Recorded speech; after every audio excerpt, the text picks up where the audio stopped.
Welcome back, everybody. Welcome back to Phil's Recap and Review. The Game of Thrones, Season 1, Episode 9, Baelor. And this episode was originally on June 12th, 2011. And on June 12th, 2011, the cries of millions of people watching this episode, all happening at the same time. Suddenly, at once, I heard the cries of 1 million people all at once. Of 1,000 souls, of 1 million souls dying.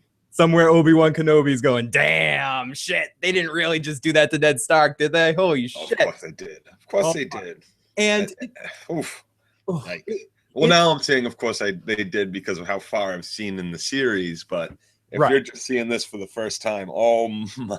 What did you just watch? I have to admit, and before we get into it, if you want to reach us, you can join us live in the chat right now. Just jump in. There's another chat room if you can't get into the chat room at chatwing.com/I got issues, man. And you can find that description in the description box below because I know some of you are having trouble getting into a YouTube chat. So that chat room will be open 24 hours a day, 7 days a week. So feel free to jump in there anytime you want. You can also call us 781-990-8509. Leave a voicemail. Email me at I Got Issues Man. Follow Joe at Dirty Locks. Follow me at I Got Issues Man on Twitter. Well, all those fucking things. But seriously, you're watching this episode for the first time. When I watched this episode for the first time, Joe, my mouth hit the fucking ground. I was like, they didn't just do that, did they?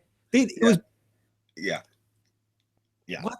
Did they really just do that? And I started thinking it's a dream. You get that feeling similar to, but different in the sense in Braveheart, like the first time you watch Braveheart. And I know this is much more intense, but when you see Mel's wife get killed in that moment, for a second as she's looking over the hills, you expect him to come out and like save the day. Right, you expect Mel to go all Mel eyeball on people right there and come out and just like, oh, fuck you.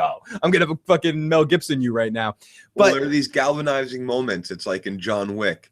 You want him to save the puppy. You need him to save the puppy, but he doesn't save the puppy. And that's the galvanizing moment that turns him into like your freaking champion. When Mel Gibson's wife dies, when Ned Stark dies.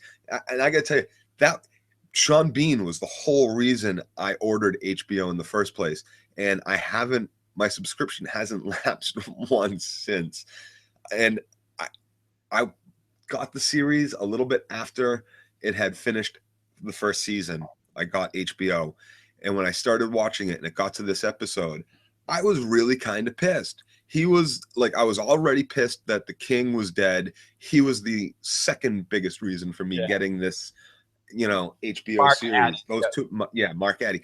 They were the two actors that I was like, oh, great. This is going to be really good. A drama piece set in this period. I didn't know anything at all whatsoever about Game of Thrones. Never even heard of it. Just knew that these two actors were in it and I needed to see it. They killed Mark Addy. I was upset. I pressed on. I was like, okay, Sean Bean's going to take, Ned Stark's going to do this shit. And then boom, his head is lopped off. My jaw's on the floor. And I'm just like, what the fuck? That's bullshit, man. I'm paying so much money for this series, but it just gets better. And then you hear this. You suddenly hear this voice. Bring me his head. Yeah, bring me. What? Yeah, bring me his head. What? Wait. This kid, as we talked about before this podcast. We had a deal, bitch. Up until this point, we had a deal, motherfucker. And seriously, who is this little shit? Who is this turd that seemed like a turd up until this point, but not really dangerous or like he could really fuck with anybody? He's not just Prince Joffrey, who everything has to go through his parents. He's going to be king, or he is king. But up until this point, even as king, you're like, okay, he's a little bit of a douche, but he can't cause any real harm. Yeah. Cersei might be a crazy son of a bitch, but she knows not to kill Ned Stark. She knows that's a mistake. Tywin won't kill Ned. They know that that's not the brightest move to do. And then again, suddenly you hear this douchebag with like, bring me his head. Oh, you prick. Just bring you his head. Fucking what the hell? I really hope he taunts Sansa with that head. I don't think that's gonna happen. He's not that mean.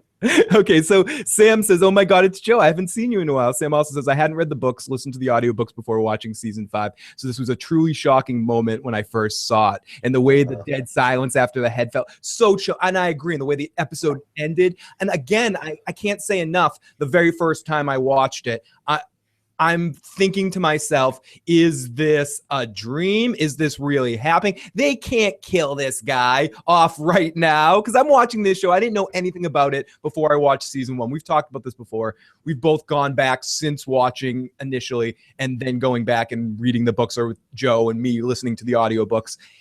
And it's to watching this for the very first time. This was the moment where Game of Thrones went from being a regular television show to a phenomenal. Who kills the main star? Who kills the main? But I just mean, this is where the reaction videos started from, where you would get people that knew it was coming, that read the books, that were videotaping, people that were watching the show for the first time that knew this was coming, and you get like people's ridiculous reactions and going crazy. Oh my fucking God, Ned Stark! You know, and it further goes that way with. Oh, you know, no, he didn't. They didn't really do that to Ned Stark. They can't kill Ned Stark. What's wrong with Ned Stark? I was very upset. My jaw was on. I was stunned and speechless. Oh my gosh. Fantastic moment in TV history, as far as I'm concerned. And Joe really witnessed anything quite as transforming to a series, and in like not even on the final episode or a cliffhanger for the season. This was before the season ended. They killed off the main star, and it was painful. It was painful to watch. He was not just the main star, but he was the hero of the story so far. He was what was going to set Westeros right. He was going to become the ruler that Westeros needed, and we were going to see that, like a not King just Arthur that, kind of Camelot. I couldn't agree with you more, and it was just so intense to see it for the very first time and not know it was coming. And it's not just that. It's easy to overlook the other stuff that happens in this episode. The death of Ned Stark is almost an afterthought at the end of the episode after a whole bunch of other shit happens in this episode. This is the episode that Dany loses her baby. Khal Drogo dies in this episode. Jaime gets captured in this episode. We get the big. This is now. I didn't watch this last night or this week, unfortunately. This all happens in this episode. This is the episode with my favorite line, I believe, right? Or does is this where Arya's watching, right? Yes. Tries to run off. At the end of the episode with Ned. And the guy comes over. What's his name there from the Night's Watch that we Yoren. met earlier? You're not a smart boy, are you? I'm not a boy, I'm a girl. Yeah, that's like my favorite line. I love it. This is the moment where Arya, like, this is her, like, I love that character as well. You've heard me say it a million times. Maybe my favorite character. And like, this is that moment where she's got to stand up. It's really hard to think too, in very different ways, that as much as, and we'll deal a lot more with that probably. No, we will deal a lot more with that in episodes yet to come about how the rest of the members of the family deal with what happens to Ned. But you really, really need to feel for the two girls who are both. Watch it. They had to watch this. Horrible. And especially, I hate to say this because Arya at this point already understands, or starting to understand, the way the world works. So she almost looks at it horrified, but almost not expecting it. But no, she doesn't. She has absolutely no idea how the world works. I really feel more for Sansa in this situation. Right. She has a little bit more of an idea of how the world works. But Arya, this is the moment where she's going to decide how the world works. And she's going to miss out on the whole other half of everything: compassion, caring, being able to, I feel you, Joe. Compromise and all these things. Like, no, it's going to be black and white for her from now on. It's going to be this one way to the world from now on. Ultimately, this moment for Arya is her watching her parents get killed, is her Bruce Wayne moment. It's a spoiler alert for Batman. Bruce Wayne's parents. But it's her moment of watching her parents, obviously her father, but it's that moment, it's that intense to make her turn her into the quote unquote Batman character that she becomes.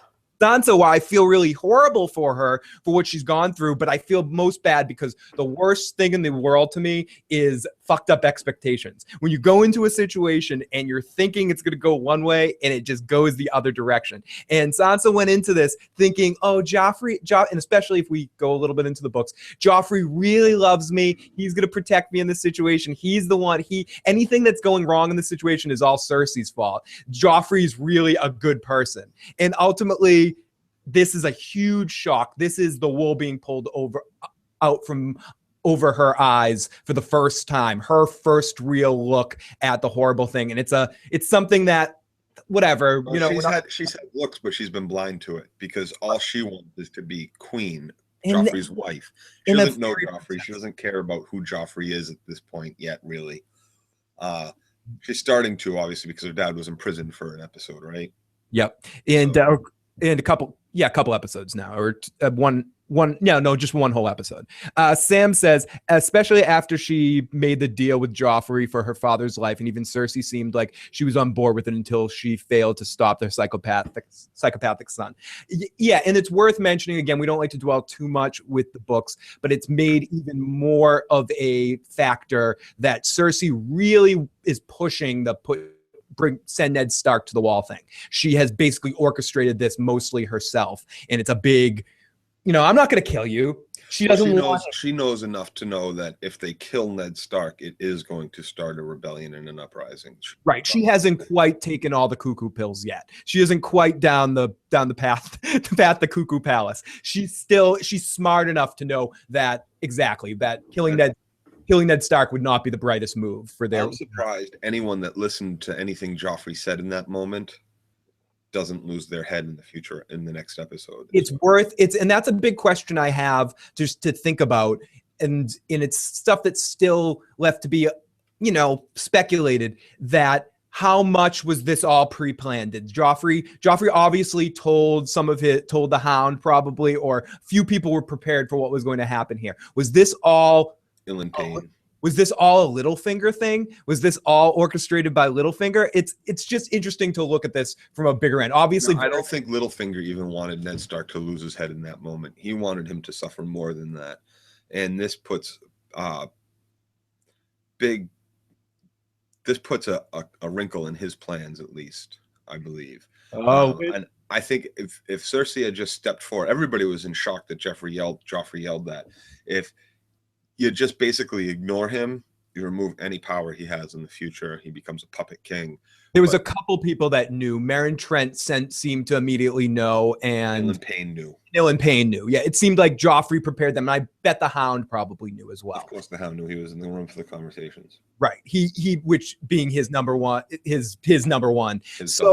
His number one dog. So it seems like some of the people knew, but all of the main players of the Game of Thrones, so to speak, no one really wanted this play to happen. Varys wanted to get Ned to play the game, as we're going to get into when we talk about the beginning of our episode in a second here.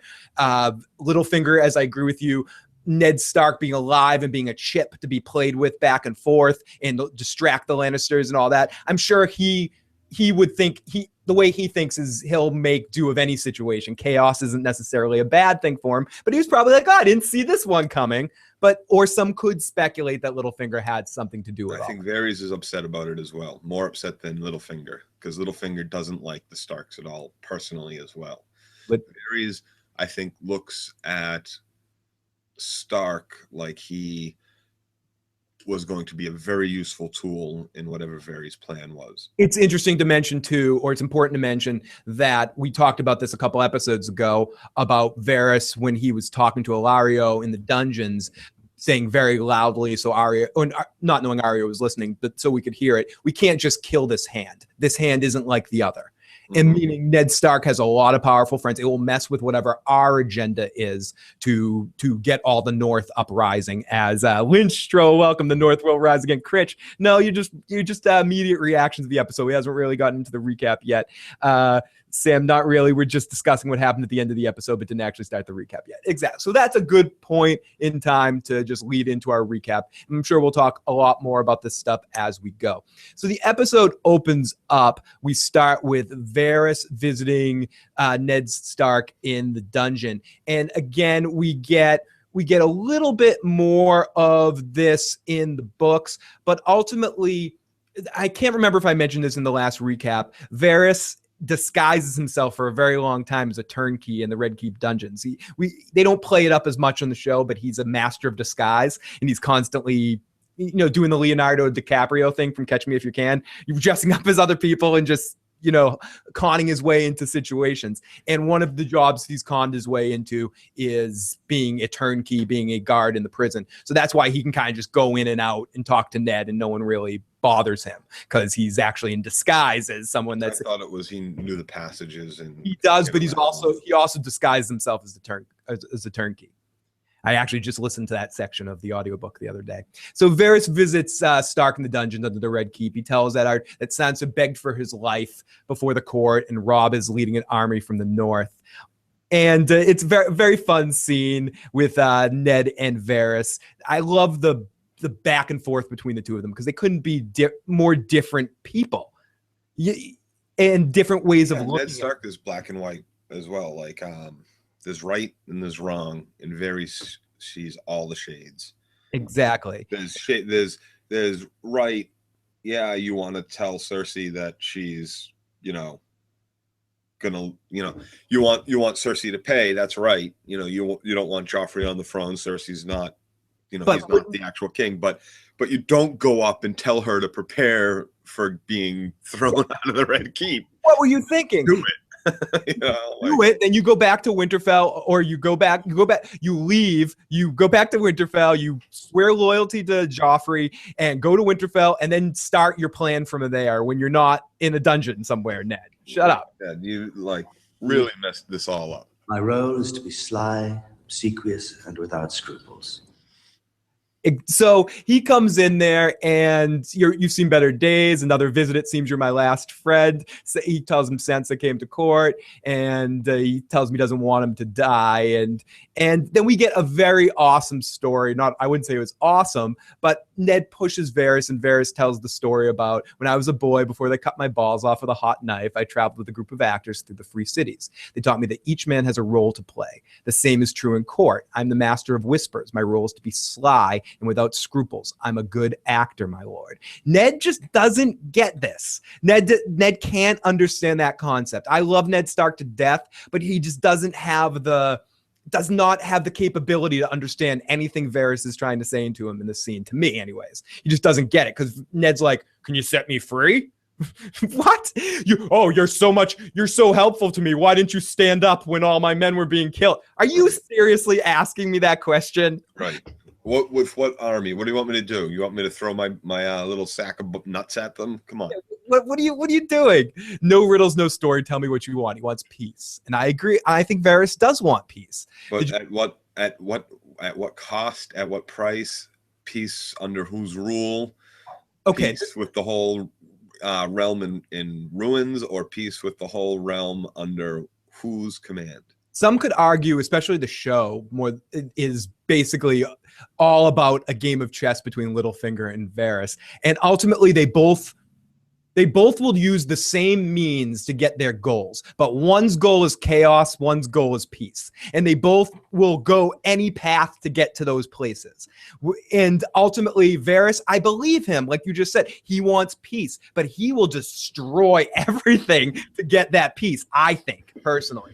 And he would try to avoid it. He doesn't like the sight of blood. He doesn't want to hurt people when it really comes down to it, but anything to suit his means. And it just happens to be his means is his definition of peace. We'll just have to see what that is as we further down our story. Excuse me. So Ned's just kind of jokes. He scoffs off Robb's whole thing, and he says he's just a boy. And Varys says boys have been conquerors before, but the man that's giving Cersei sleepless nights is the king's late brother, Lord Stannis. And we get into Ned saying in hammering in that Ned thinks the only person that has a true claim on the throne is Stannis, and it's Stannis's throne, and that's ultimately how things are. Yep, and he's right, unless Stannis was wise enough to step down or to step aside, like we know has been done in the past with the Targaryen family in instances. Like Aemon. We've already heard Aemon's story, right? Do you think? But again, the biggest question in this situation is Ned picking the right time to fight these battles. No, of course not. Of course Vaughn not. says he's better. He's absolutely blinded by this honor and justice and what's right, that he can't strategize enough. Like, he's just blinded by the loss of his friend, the fact that his friend's been lied to all this time. In fact, he's been lied to. The realm's been lied to. He's so blinded by it all. He can't. He's not thinking Clearly, properly, right? at all. Vaughn says he's better off at Winterfell, keeping guys like Roose Bolton in check, than in King's Landing with a political bullshit. Yeah, he should be using Roose Bolton to his advantage in this situation right now and manipulating him to go like come back home, call some of the Bannermen, call the Umbers, call the Boltons over and be like, guys, you guys need to go on a mission for me and we need revenge on the South. Okay, let's go kill Southerners. And they would all be in for it. Critch, Ned is the male version of Sansa in this time and place. He believes the myth of his time, honor and bravery outrank cleverness, and deceit is dishonorable. Yes. Critch, yes. He thinks that him and Robert fought with honor and took the throne, and now we live in a happy fairy princess place because the Mad King doesn't exist anymore and everything is as perfect as it is in Winterfell, when it really isn't at all. Things are not that simple. He's completely. You're absolutely, and that's a great comparison because like Arya is an aspect of Ned's personality. Sansa is another complete aspect of Ned's personality. So is Robb, so is Jon's, or maybe not. But yeah, I think those two are more complete Neds, or and Jon's got even more because of the fact that he wasn't treated nice at all ever growing up. He's got the privilege without position, and really kind of minus the privilege when it comes down to it in his house. We have He's got a better aspect of the world. But Robb is like a mirror of Ned. In a lot of ways. And Farcloud, interesting point by Farcloud. Why didn't Varys know what Joffrey was like before he became king? Sam says, I think he did know, but his capacity couldn't do much to prevent him. Farcloud says he should have poisoned him long before. They could have solved all the problems. Yeah, or Batman should have thrown Joffrey. Nobody saw. Except for Tommen. Nobody saw the king getting killed by a freaking boar on a hunt. Right. They probably thought they had. Nobody saw that coming. They probably had more time to solve this problem. And I think nobody thought, I think Cersei even mentions this at some point later, that people always knew Joffrey had issues and problems. In the book, Robert gets into it a little bit more about Joffrey's issues and understanding what kind of person he is. I think he kills a lot of Tommen's cats, things like that. But ultimately, it's one thing to just look at it. It's another thing to think it would really manifest itself in this grand of a fashion. And maybe they thought he had enough time to outgrow it by the time Robert finally did. You got to imagine too, and I want to amend my statement. Nobody saw it coming. I think Cersei and maybe Lancel saw it coming, but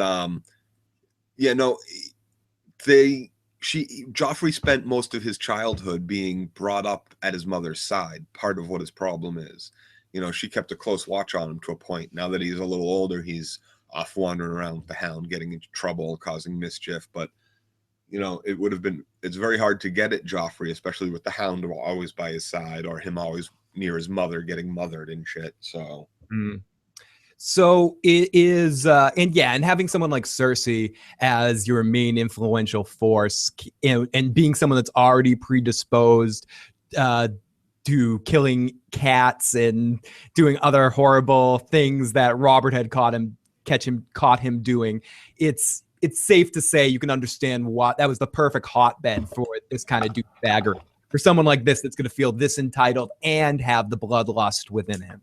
So it's like the perfect marriage of, he's worse than like the Mad King when he was first king wasn't so mad. It was just craziness in the Targaryens. Joffrey's hitting the ground running. He had if he keeps going, if no one stops this little son of a bitch, he has potential to be the worst king of Westeros history, or the most vicious king in all of Westerosian history. Agreed.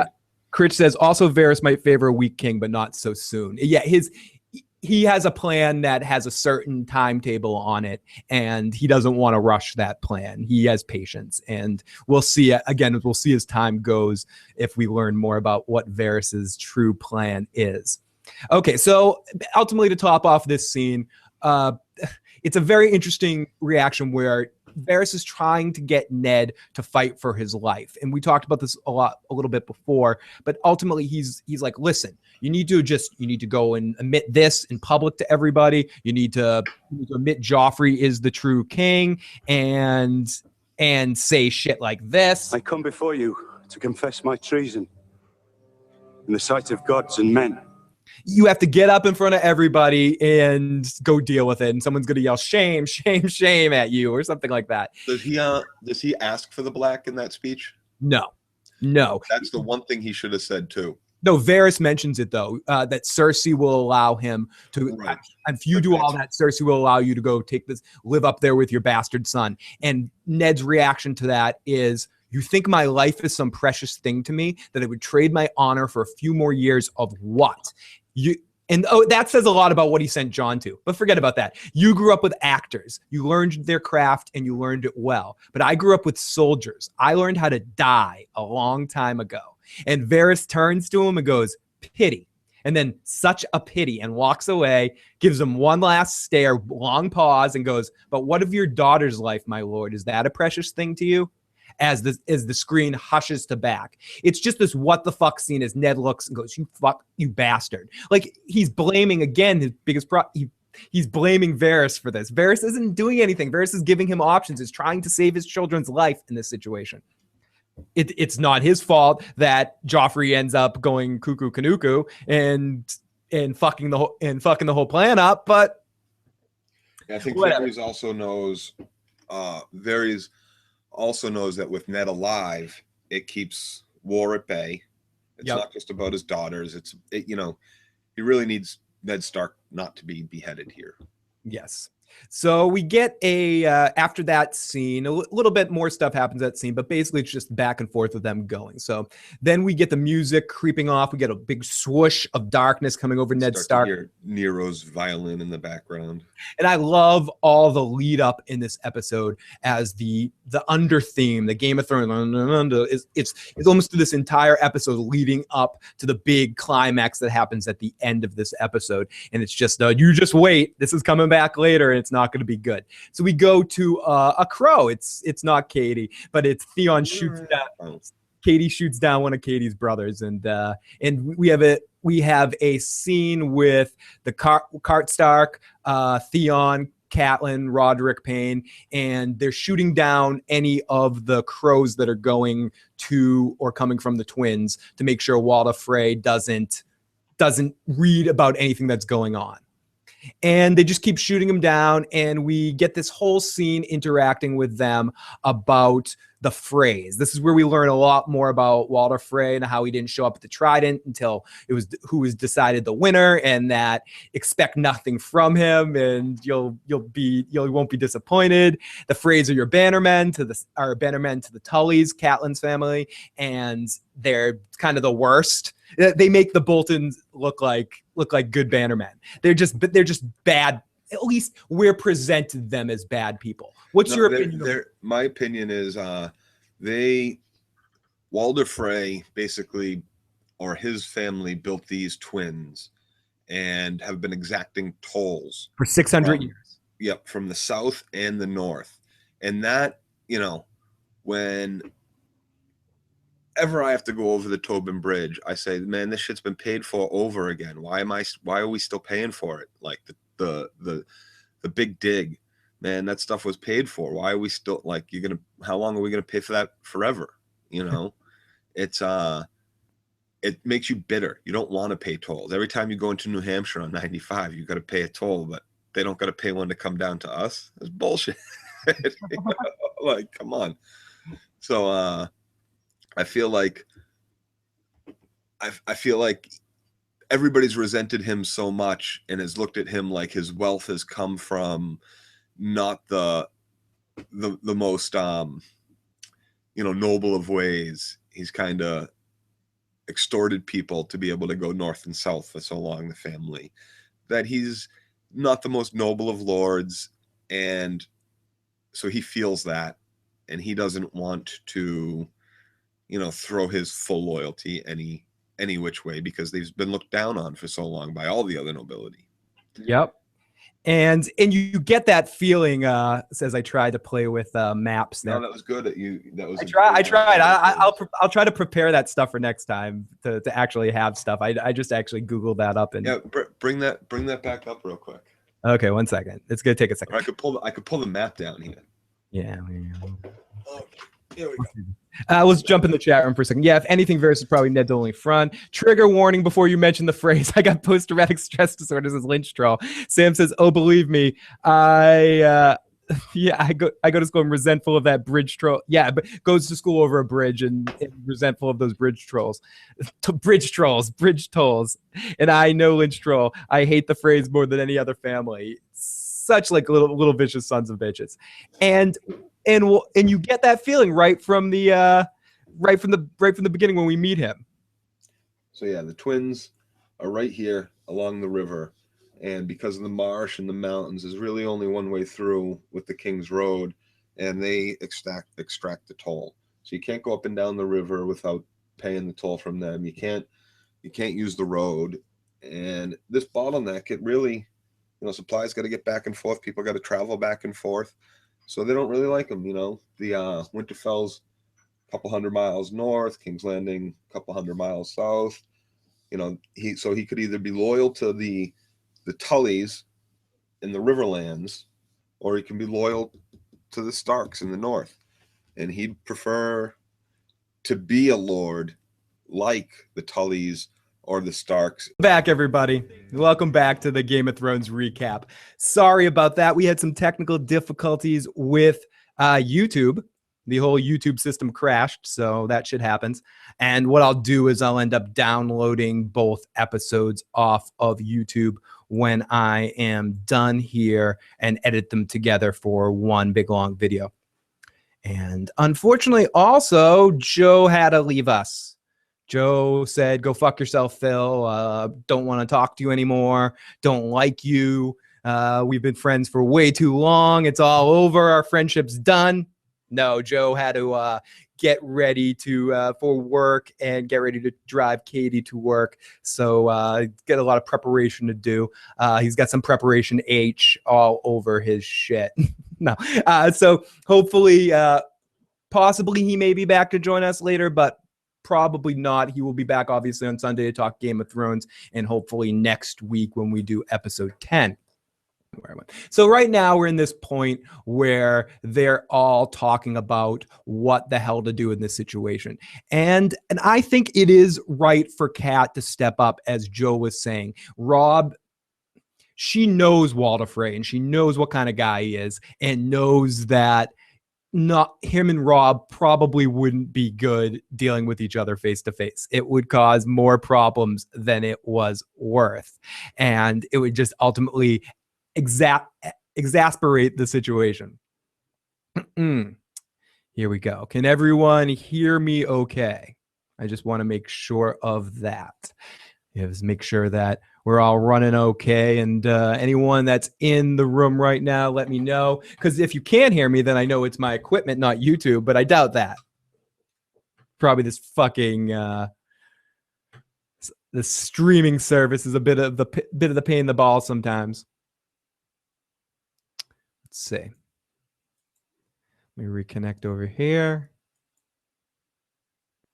Let me make sure we're sorry guys, if you are listening right now.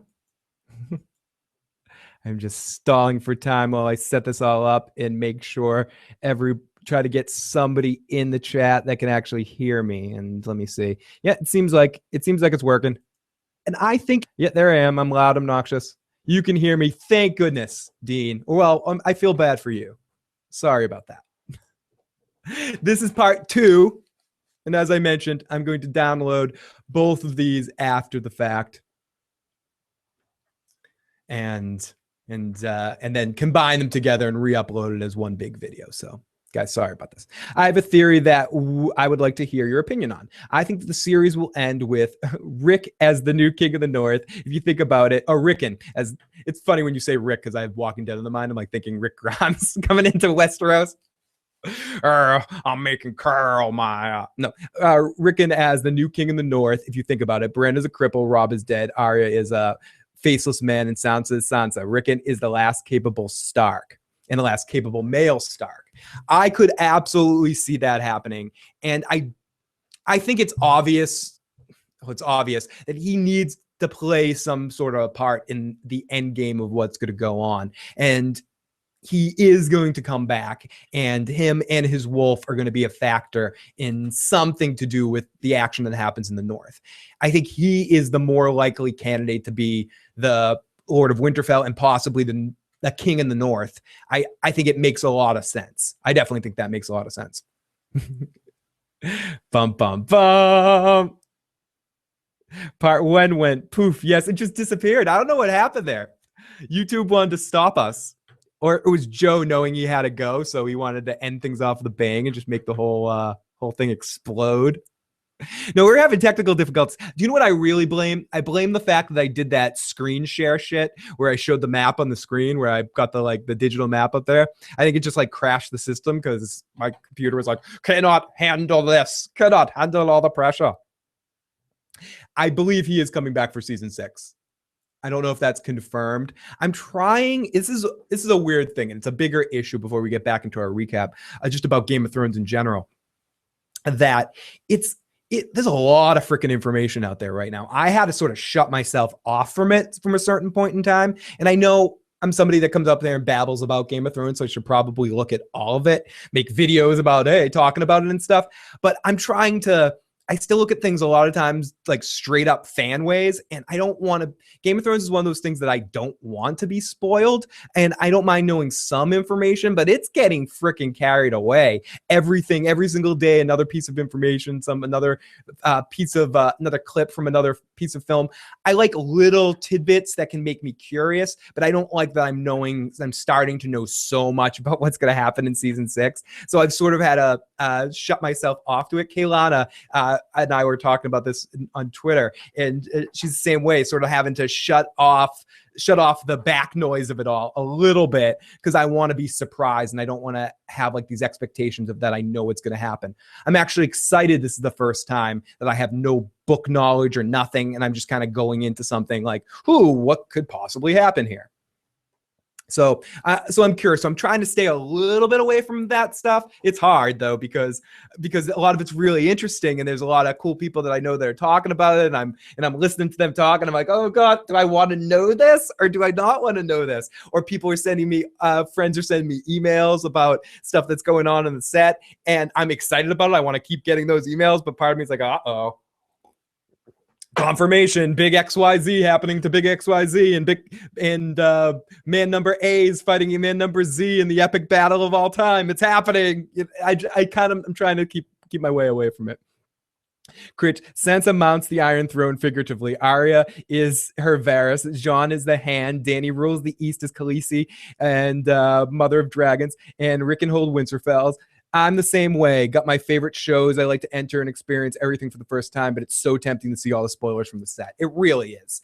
It's a very difficult and exciting time to be a fan of Game of Thrones because all the people that have read the books first and all the book people are at a end to what is going to happen and waiting for the next book.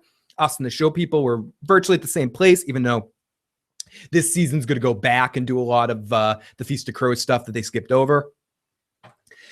But it's still the future, and we're all at this place where we don't really know what's going to happen, and it's really exciting, and I want to be in the midst of that. I don't want to just know everything that's going to happen right away. I don't want to just go into it and just be expecting it. There's some shows that I don't mind that because it's about the ride, and with Game of Thrones, it's about the ride too, but it's also about especially with the books, and if they have any knowledge about things that are going to happen in the books, George does such a good job of surprising you with that stuff and really catching you off guard. I don't want to know it before I read it or see it. But anyways, Critch says, I watch all the spoilers. The long distance grainy video reminds me of the porno of my youth. I've watched it too. I guess that I've now started to stray away now that there's a little, I'm going to make this a separate video because this little section, again, this is all, if you want to step away for a little bit, step away for a little bit. This is going to be spoiler. I'm going to cut this all up later and end up just posting the recap part as a separate thing. So I'll talk about this for a second. But now we're getting into like what, 5, 4, 3. You have a few seconds to get out of here. 5, 4, 3, 2, 1. If you're here anything from this point on, it's your own fault. Get ready to block it. Last chance. Wait a few minutes. Okay, here we go. All the Jon and Ramsay stuff and how like that's all being hinted at right now, like knowing that that's already coming excites me and I'm glad to know it. But I also, some part of me is like, oh, do I really want to know that? Proceed with caution any further. Proceed with caution any further. Because, or just everything that's going to happen. I want to be as surprised as I possibly can. But then I am exactly like Critch. I can't help myself but looking into it and reading it. And every time I see a video, clicking on it and watching it, I'm as brainwashed as everybody by this stuff. And or not brainwashed. I'm hungry. I'm filled with salivated as everybody with all this stuff that's being talked about. But then again, I can't remember anything quite being like this and things being this crazy with the spoilers and all the information that we're getting. This is like never before. It's very interesting. I'm listening to the books after their seasons end, so the books don't spoil anything for me. So, okay, so Sam probably skipped the last few minutes. Danger, Will Robinson, danger. Danger, danger, danger, run for the hills. And I don't know, like all the stuff that we're seeing now about this fight.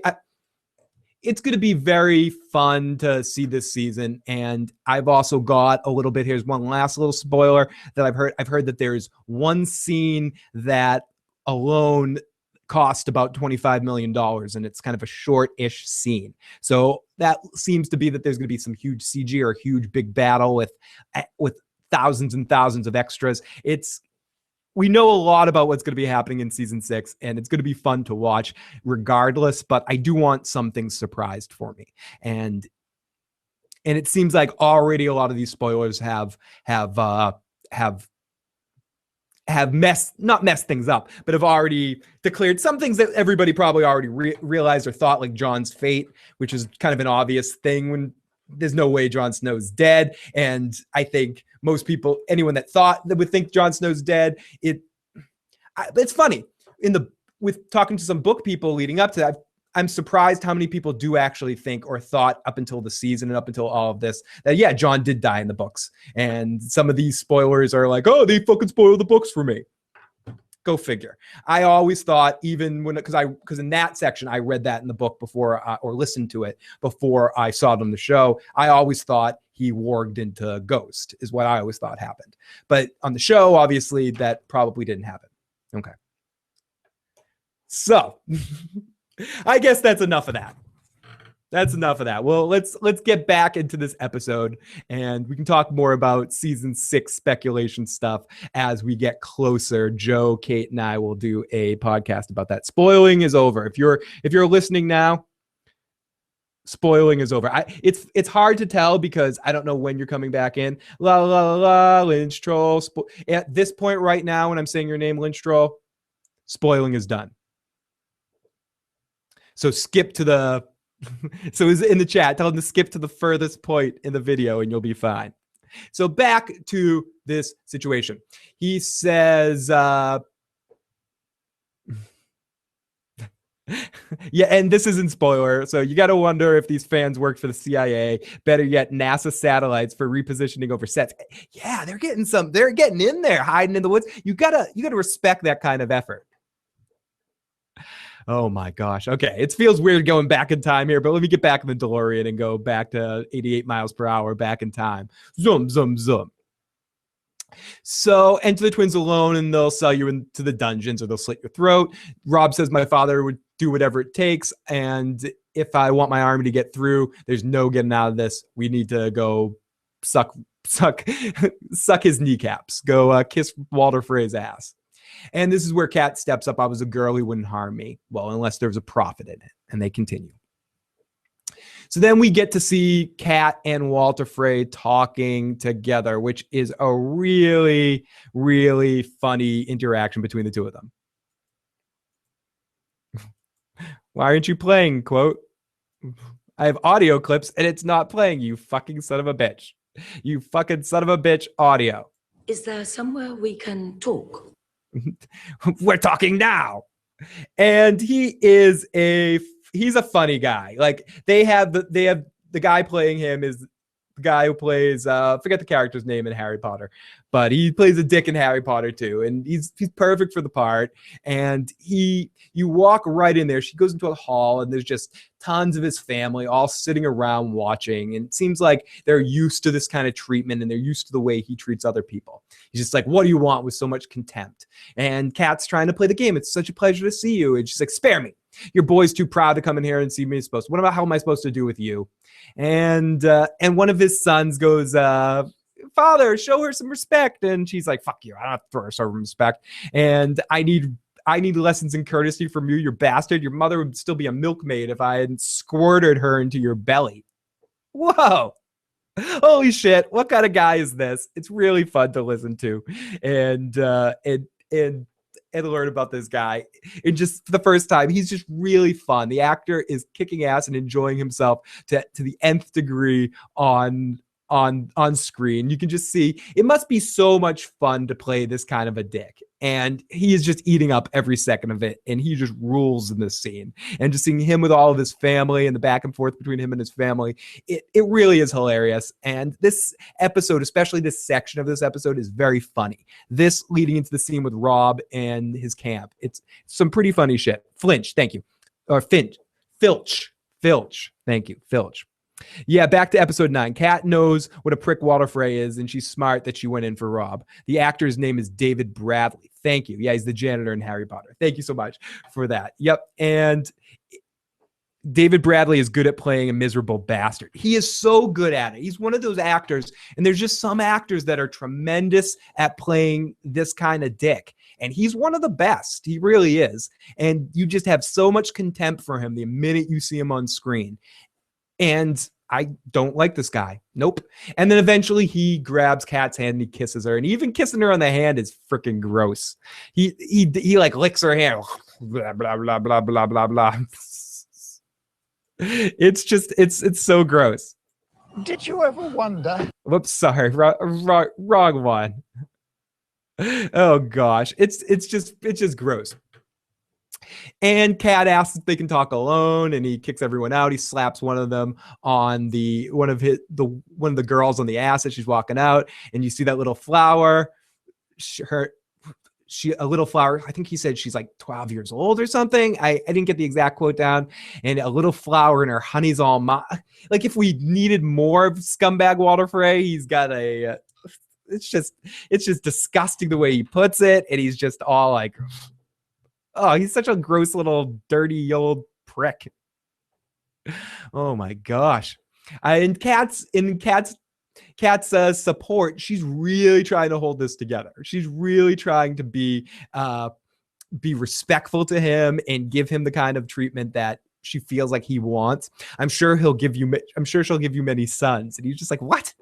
Your father didn't come to the wedding, and he's sick. He didn't come to the last one. Your family always pisses on me. Your family thinks they're better. Your husband's in the Red Keep. Why should I help your son outside? Kat's like, well, he's got like all these soldiers outside. And he's like, I don't give a shit about those soldiers. They're a bunch of dead people. If you ask me, Joffrey's the king now, which makes your boy and his corpses to be nothing but rebels. Now, if I had God's sense, I'd hand you all over to the Lannisters. Now, why don't I do that? Why don't I do that? Because none of you families mean shit to me. You're all the same. You all treat me like crap. You don't respect me. Who's going to show me the respect I deserve? What do you have for me? What do you have for me? What about my family? And then it cuts. And we're left to imagine what happens next and what kind of deal or what kind of situation Walder Frey will want and what kind of long-term effects this might have on our story.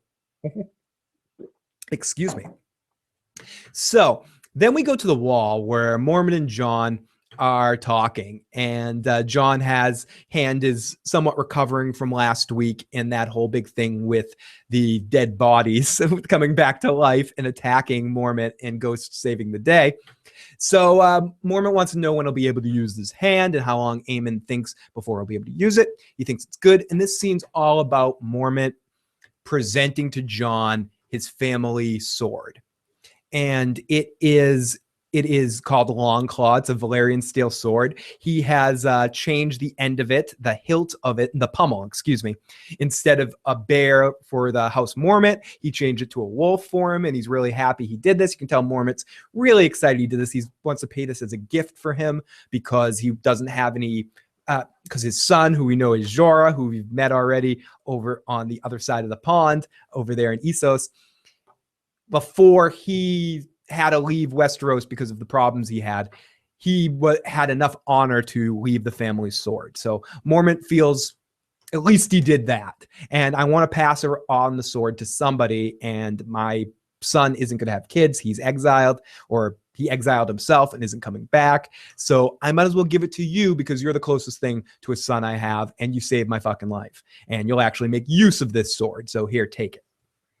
And it's really nice of Mormont, and I forget when I go back and rewatch, there's certain times you forget certain characters and how much you like certain characters. Mormont and the actor that plays him, who we talked about Braveheart earlier, is also in Braveheart, playing one of William Wallace's men. I don't know the actor's name, but he has a lot of passion to him. I really love this actor, and I love his performances, and I enjoy every time he's on screen. And I think you forget so much of what happens and what's packed into season 1 until you go back on your rewatch.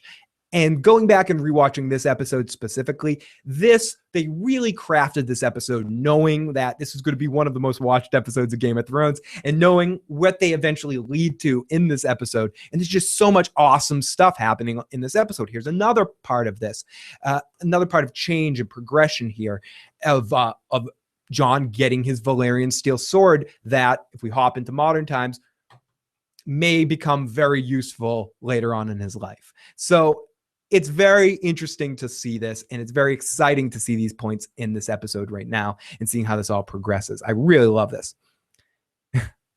Yes, and Lady Mormont is 10 ruling Bear Island in the old ways. Yeah, I remember loving Old Man Mormont a lot. Probably was my favorite Night's Watch member. Excuse me, sorry, I have the hiccups today. Someone scare me, quick. It's almost Halloween. I'm almost ready to be scared. But I get the hiccups. And water's just making it worse.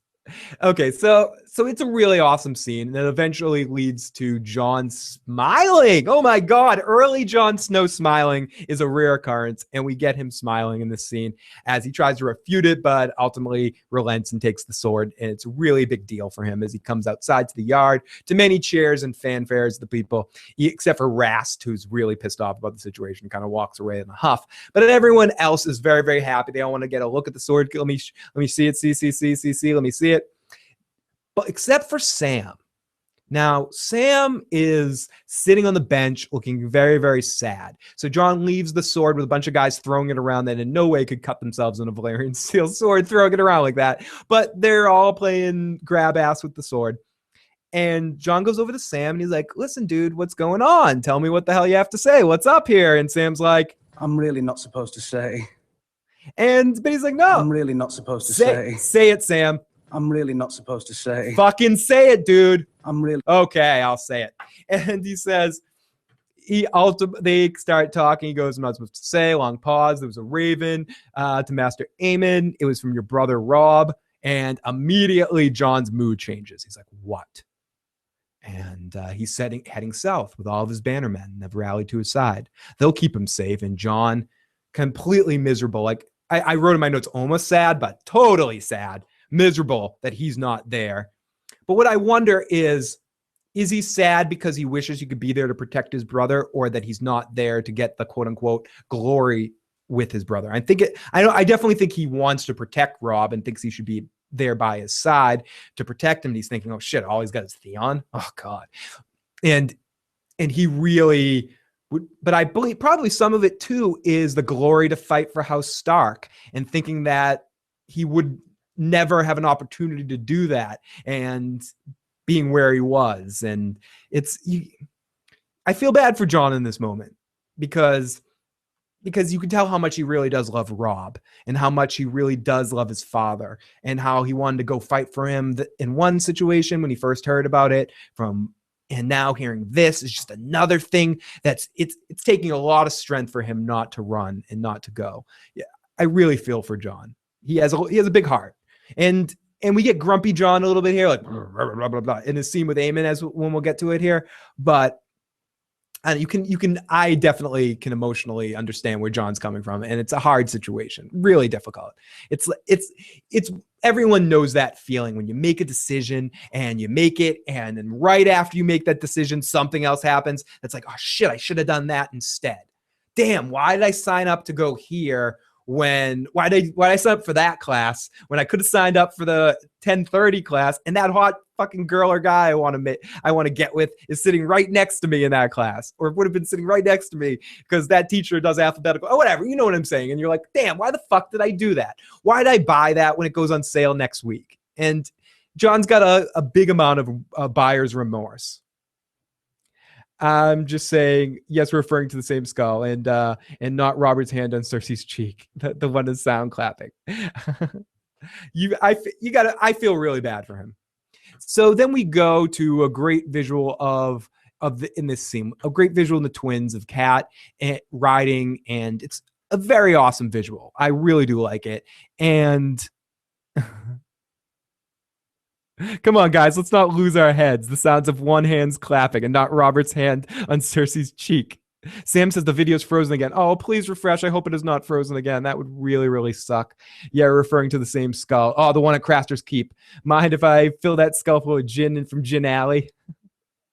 Maybe you could drink from something from the hiccups from someone's skull. Oh, sorry, I missed a lot of the... So, ultimately, after Lady Stark talks to Walder Frey, she comes out and we get a really awesome visual, as I mentioned right when we are getting disconnected, of Cat riding back to Robb's Bannerman. It's just, again, it's easy to forget because this show is so good with the story, so good with the dialogue, so good with individual acting, that the aesthetic value of this show, like the music and the cinematography, they do a kick-ass job in right off the bat in this season one. And as the end of this first season hits, so many great moments of just little touches of sound design or music, or sound design or a visual cue here, a visual cue there, that just adds so much just substance and depth to every moment of Game of Thrones. And it's why I put Game of Thrones, if I'm ranking my, just best put together television shows, is up there in the top echelon, just because of things like that, because everything just fits together so perfectly. And so she comes back and she starts talking to Robb, and this is a scene I wrote in my notes. It's a scene that's almost all played for humor in a lot of ways. Cat's like, yeah, he said we can cross. He's gonna give us all of his men, and everything's going okay. Yada yada yada. And just you could see. I think it's great job. Umber and Stark. They're just like, get these looks in their face, like, okay. But come on, get to it. What the fuck? I don't understand. One of them even says in the scene, I don't understand. What are you saying here? And ultimately, she gets to it. What does he want in return? You'll be taking his son Oliver as your personal squire. Expects a knighthood. Good. There's something else that isn't mentioned here, but it's in the books. Also, two of his grandsons or his sons, I forget what they are. Someone in the chat can probably easily correct me.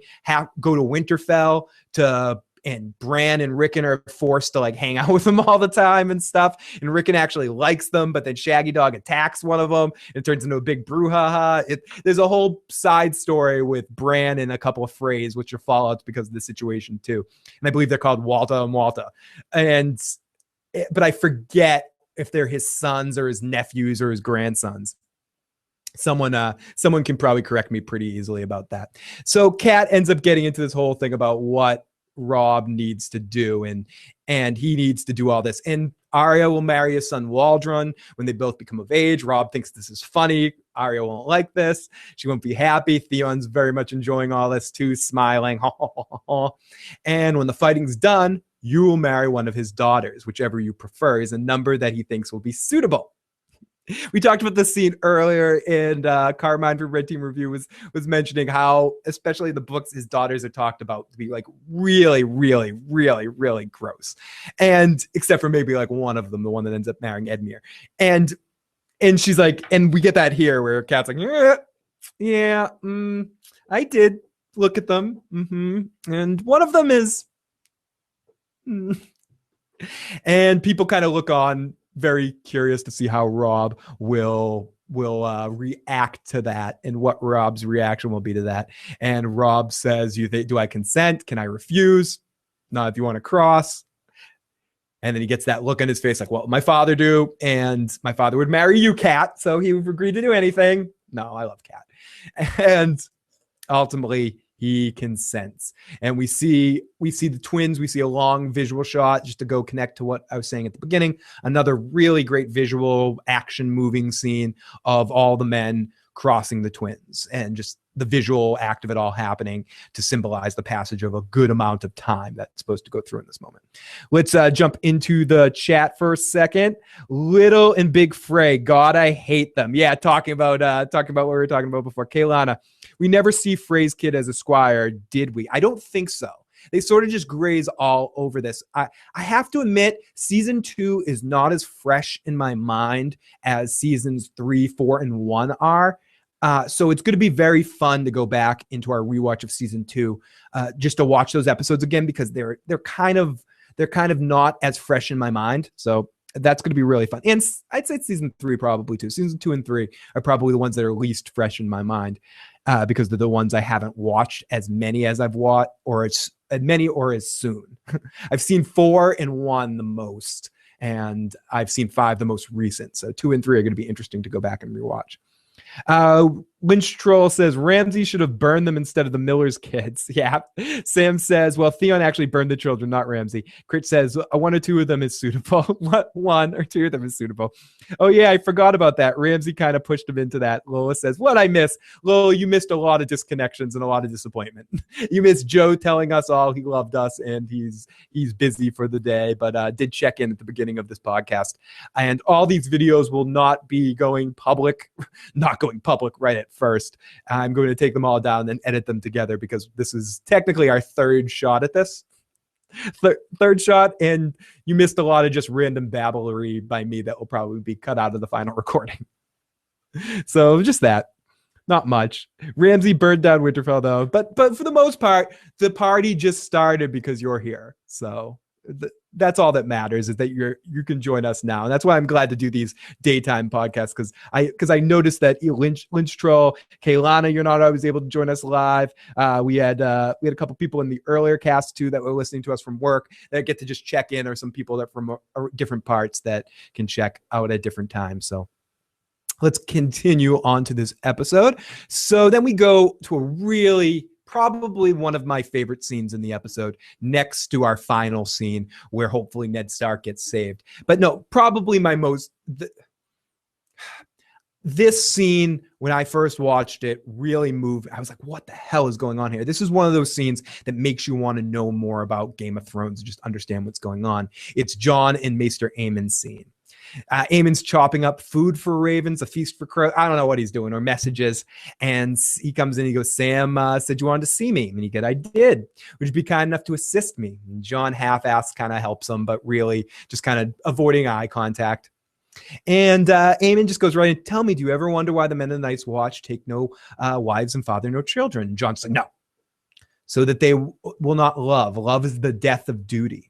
If that day should ever come where your Lord Father is forced to choose between honor and one hand in the love of the others, what would he do? Jon says he would do whatever's right. Again, Jon, very antagonistic in this scene, no matter what. And Master Aemon, who finds so much joy in every moment, and so much so much, there's something just brewing under there, this is one of those moments where I wish Joe was here to talk, because he loves Aemon so much. Aemon and Arya are his two favorite characters. And this is probably one of Aemon's best scenes. And he's just like, well, Lord Stark is one man in 10,000. Most of us would not be so strong. What is honor compared to a woman's love? And what is duty against the feel of a newborn son in your arm? And then he gets the fact that Jon's not getting it, that Jon's not getting where he's talking about it. And he just gets intense on him, and he just pushes the brother line on him. And he goes, Sam told you. And he goes, we're all human. We all do our duty when it's of no cost to us. Honor comes easy then. Yet sooner or later in every man's life, there comes a day when it's not easy, a day when he must choose. And that's so true, not just in a historical fantasy type world like Game of Thrones. That's just a true fucking statement in life. Honor and doing the right thing is easy when shit is easy. When you get put up against a wall and you're faced with these choices in life, it really shows who you are. It's how people react in those dangerous situations when bad stuff's happening. You really get to see air crash economics. Someone talks about it a lot when we do the Walking Dead podcasts, about just people's reactions when shit goes bad and how that affects the logic in their minds. And Aemon totally is just such a great observer of human condition, and he shows it in so many different times throughout the series. And this is, to me, one of the best, where he just calls out Jon. Some could say he has an affinity for Jon for whatever reason. We can explore that on a later podcast, if you know what I mean. But he really shows an understanding for the fucked upness of Jon's situation. And again, Jon doesn't quite get it. Yeah, I was going, what the fuck with the review with 3 parts, says Kaylana. Lynn Stroll says, Ned can't die. He's our main character. Lola says, long live the King of the North. This was the moment I got hopelessly hooked on Game of Thrones. Absolutely. We were saying that at the beginning, that this episode really was the hook for a lot of people, to know that they were watching something that isn't just the normal fare of fantasy, historical, epic type stuff that's going to happen. Yeah, this was my favorite part of the season 1 finale. Then again, Robb is my favorite Stark, so I just loved him in that moment, says Sam. Dean says, Peter Von Aemon is so amazing. Martin likes to torture his fit. Yes, he does. He really does. And I like that, because I love that type of comedian. I love that kind of artist that loves challenging the audience as much as he does in challenging and talking to them and making statements and merely making it all work within the narrative. And God, Aemon is just so amazing. And we're all human. We all do our duty. There was no cost. But yet, people, one day a man must choose. And Jon gets all pissed. Is this my day? Gets right in his face to face. Jon's pissed. Is that what you're saying, man? That what you're saying? And Aemon just with the biggest smile. Oh, it hurts, boy. Yes, it does. I know. No, you don't know. No one knows. I may be a bastard, but he's my father and Robb's my brother. No one knows. And this is something, again, a lot of people can relate to, that when you come to a point in your life where you're faced with all these fucking problems, and you know that your problems are the worst thing in the world to you, and they feel like you're the only one that can have problems. Most people come to a realization at one point in their life that everybody is their own universe. Everyone is their own solar system, where you're the sun, and all the problems are rolling around you and shit like that. So like, Jon's at that point, and I was there too, and I'm like a pig-headed 16-year-old kid, and you think that, not that every 16-year-old's like this, I'm just saying me at that age was like that. Some people are like that until their 50s, 60s, 70s, some people never understand that, and they're completely self-absorbed, and they can never understand what others are going through. But Jon's a kid dealing with this, understanding that, I'm the only one. I'm the only bastard in the world. I'm the only person ever in this situation ever. No one can understand what I'm going through. And Jon, I'm sorry to say, a lot of people can understand what you're going through. A lot of people can understand what you're going from. We know this. And Aemon has had it worse than Aemon knows. Aemon knows. Jump in the chat for a second before I continue. Lola says, I still can't believe he's gone. Ned was my favorite character. I can't believe they killed him off this early. I can't believe it.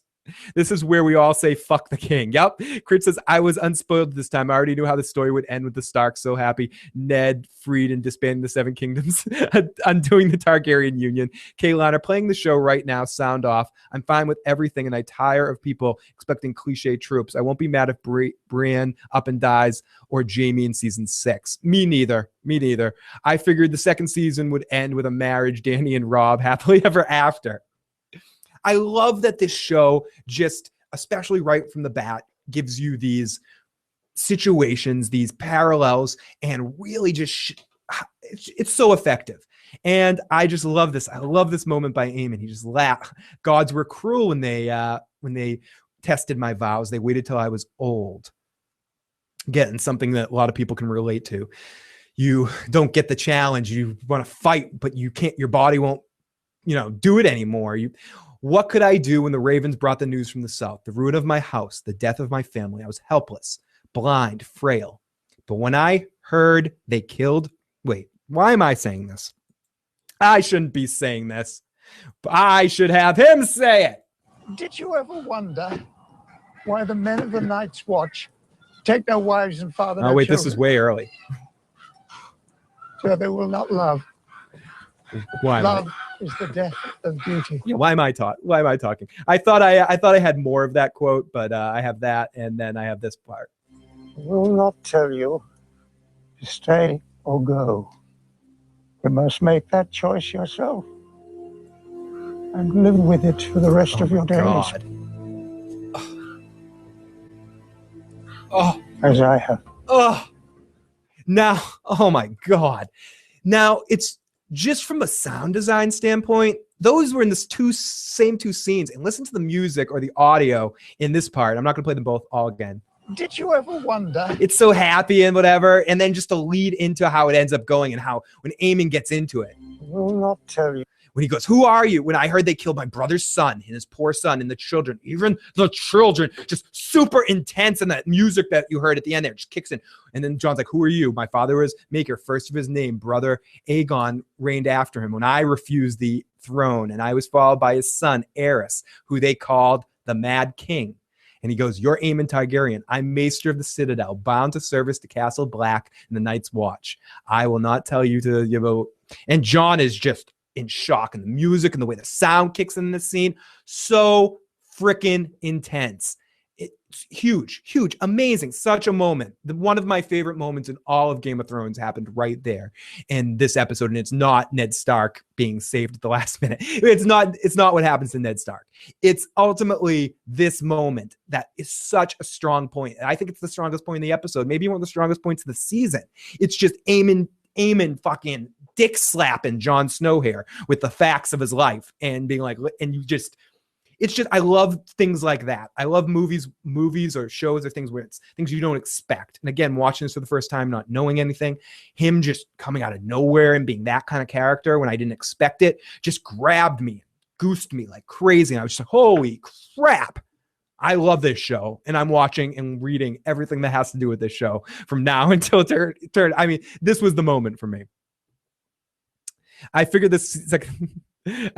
Lola says Sean Bean played the role perfectly. I think he's one of the better actors in the industry. Even if he dies in films, he gave so much honor to the role of. I don't think it's one of those characters that I know it might change this season, but I can't imagine anyone else playing Ned Stark. He is Ned Stark to me, and he is one of the finest actors working. He's so great at what he does. I think even though he's been in some big roles, and I think because of the he dies and everything joke, he's underrated as an actor. It gets overlooked how good he is sometimes. Egg. I dreamed that I was, oh, don't do that to me, Lynch Troll. You're going to make me cry. I dreamed I was old. I agree. This was one of those scenes that says this is what the show is about. Aemon, alt speech to Jon. Stop being a little bitch boy and suck it up. Absolutely, Kaylana. Again, like I said, the dick slap. He gives him the Castle Black dick slap. Listen, you think you have problems? In the mortal words of co-host, don't tell me I don't want to hear your problems, kid. Like we all have problems. Get to the fucking chopper, Jon. Aemon is so epic. The actor is so awesome. 92-year-old, served in World War II, lengthy career, BAFTA nominated. He's actually partially blind in real yeah, so I cannot say enough about the performance of Aemon from through the entire series of his run and till his final moments. But this is probably to me one of my favorite moments. So let's continue on to this section of the episode as we see the Dothraki marching, and Khal Drogo does not look too good. He falls off his horse, and this is a big moment where he falls off his horse. A Khal that can't ride, can't lead. It's similar to Sons of Anarchy economics, when Clay can't do his thing anymore. He can't ride, he can't lead, but similar concept. But I'm surprised they don't kind of kill him right there. But I guess because they owe him, he's the blood of my blood, all that sort of stuff, that his blood riders will protect him until his last breath. I know in some situations, like if they were Klingons or something, they probably would just kill him right there, that he falls off his can't hold the bath lift. I'm blanking on Baslek or whatever the fuck they're called. Bathlek. I'm gonna keep saying that until I fuck it up some more. But you know what I'm talking about, the Klingon weapon that I'm blanking on the name, because you can tell I'm a Star Trek fan, but not a Star Trek freak. Kaylana will correct me here in a second, spell that phonetically and go, you idiot. That's how you fucking pronounce that. But I'm kind of surprised they don't just kill him right here on the spot. Say hello to your, absolutely, Lois. Say hello to your great-great-grandfather, great Uncle Jon Snow. But yeah, it's surprising to me as we get into here. Dany is concerned for the wound her husband Khal Drogo has. He's become infected. He ends up falling off his horse, showing signs of, if you read the Duncan Egg book, it's even sadder. Yes, it is. Yes, it is. Aemon versus Sir Alistair Thorne. Who wins? Death match, by the way. I think if I was Thorne in that fight, I'd slit my own neck. That would be my situation. Bathlath. Kerplow. Thank you, Kaylana. I'm horrible at my Klingon pronunciation. I have trouble pronouncing English words. Forget my Klingon pronunciation. Kerplach. Good luck. Oh my gosh. Oh, okay. I know. Oh, I know what you're saying. Different Aemon. Okay. Aemon. Oh, I always take a Targaryen in a fight. Ghetto Toad, welcome. Well, except for if to get the Baratheon. So far to east, so Dany is in there, whatever. Ultimately, he falls off the horse. Dany tells the Khalisar that they're stopping to build camp. This isn't the place to build a camp. We're going to continue. Call the healers over here. Get Miri Mazdor over here to help out the situation. We should kill her, not have her help a Khal. It's her problem. It's her fault. This is all happening. And Dany, true to her stubborn nature, is not relenting here. She is ironclad that this woman is going to help him live. And damn be known that the Dothraki don't know what's best for themselves, that she knows, and she needs to step in here again and protect. There couldn't be anything happening. There's nothing not on the level here. But ultimately in this situation, we get the feeling that Dany's days are numbered, that all these people are all these Dothraki are just waiting for the moment that Drogo dies so that they can slit her throat and kill her baby. Bathleth. Okay, well, we'll do this at a different podcast because we'll be spending here like 2 hours of us hearing me try to pronounce Klingon weaponry. As we go over to the Lannister armies preparing for battle. I missed you in Game of Thrones recap. DB, welcome. I miss talking about Game of Thrones. It's so much fun rewatching the episode and just getting right back into it. Getting right back into town, getting right back into watching Game of Thrones. Right when that theme song kicked in, and I'm starting to get into it, watching this episode to write the notes down. I'm like so excited to even get to hear it, to start to talk about Game of Thrones again. As I have a Klingon on my shoulder that's like, Phil, you don't know how to pronounce my weapon. I have a pizza pocket on my face. I have one of those pizza pouches. Uh-oh. Oh my gosh. So Drogo is just in a bad situation. He's very strong. No one understands how strong he is. No, we all know how strong he is, Danny. He's very strong. Yeah, we know. So he's very strong. He's very strong. I've been listening to season 1 on my way to work the past 2 weeks. Oh, awesome. Khal Drogo versus the Mountain. Who do I think would win? Considering times, if you haven't watched season 4 of Game of Thrones here, shut off for 2 minutes. Okay. Considering how we see the Red Viper who can move really fast, the way he fought him, I think Drogo would probably be able to outmaneuver the Mountain and if you'd be smart enough to know the soft spots to stab him through his armor. But that being said, seeing in this episode someone like Jorah kill a Blood Rider so easily because the Blood Rider just completely ignored the armor, that makes me think that maybe Drogo would kind of think he was more powerful than the armor and try to like overpower the Mountain. I think if he tried to use speed, he could probably find a way to take out the Mountain if he was intelligent about it. But if he just charged him, I think he'd run into a lot of problems. But ultimately, I do think Drogo is smarter than the average Dothraki, and he would be able to outmaneuver him, and he would size up his opponent in the right way and wouldn't make the same mistakes that the Blood Rider makes when fighting against Jorah and just kind of trying to stab through armor. I think he's learned enough through Daenerys and through Jorah that he understands armor and understands soft spots between the armor. So I would have to think Drogo would be smart enough to be able to conquer the Mountain. The Mountain's really lumbering and really slow in that armor. DB, he's been spreading out over every 1 to 3 weeks.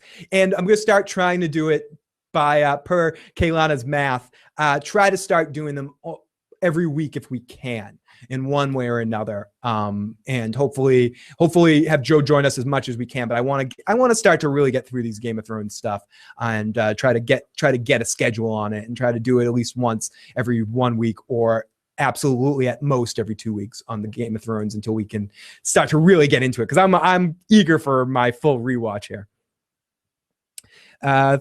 Ghetto Toad, Khal would win. Only a scratch can bring down the Khal. Kaylana, my joke using the 80s song Commissioners in Town was over everyone's head. I got the Mountain here. Drogo was what a lame death for such a great warrior. Jorah is a beast also, though. Like Monty Python, Ghetto Toad, it's a scratch. It's just a hole in his chest. It's just a flesh wound. It's nothing but a flesh wound. Oh gosh. Oh my gosh. I'm still embarrassed. This shows how bad my mind is. I'm still embarrassed of my mispronunciation of Klingon weapons. I'm sorry. I'm still on them. I'm thinking in my head, shit, someone's gonna watch this and be like, that's not how you pronounce it, fucking idiot. I love it. Thank you guys so much again, as always. I say this enough, but thank you guys so much for I just love making so many new friends and getting to talk to you guys through every week in between these episodes and about all these shows. It makes it so much more fun to be growing a community and hanging out with all you guys. You guys are so awesome. Anyways, so let's continue. We go to our Lannister army preparing for battle.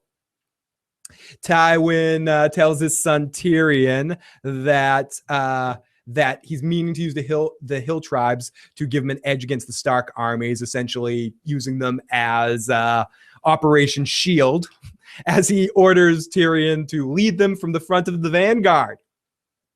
Tyrion says to his father, listen, if you want to kill me, I'm sure there's better ways that aren't going to affect the war effort. And he storms back to his tent, and Bronn has found, oh gosh, here she is. Oh gosh. I'm really not supposed to say. Oh, not Sam, wrong one.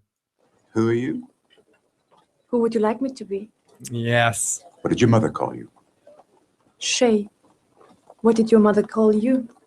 My mother died giving birth to me. Is that why I'm here? So we can talk about our mothers? Everyone's favorite. What sort of accent is that? Foreign.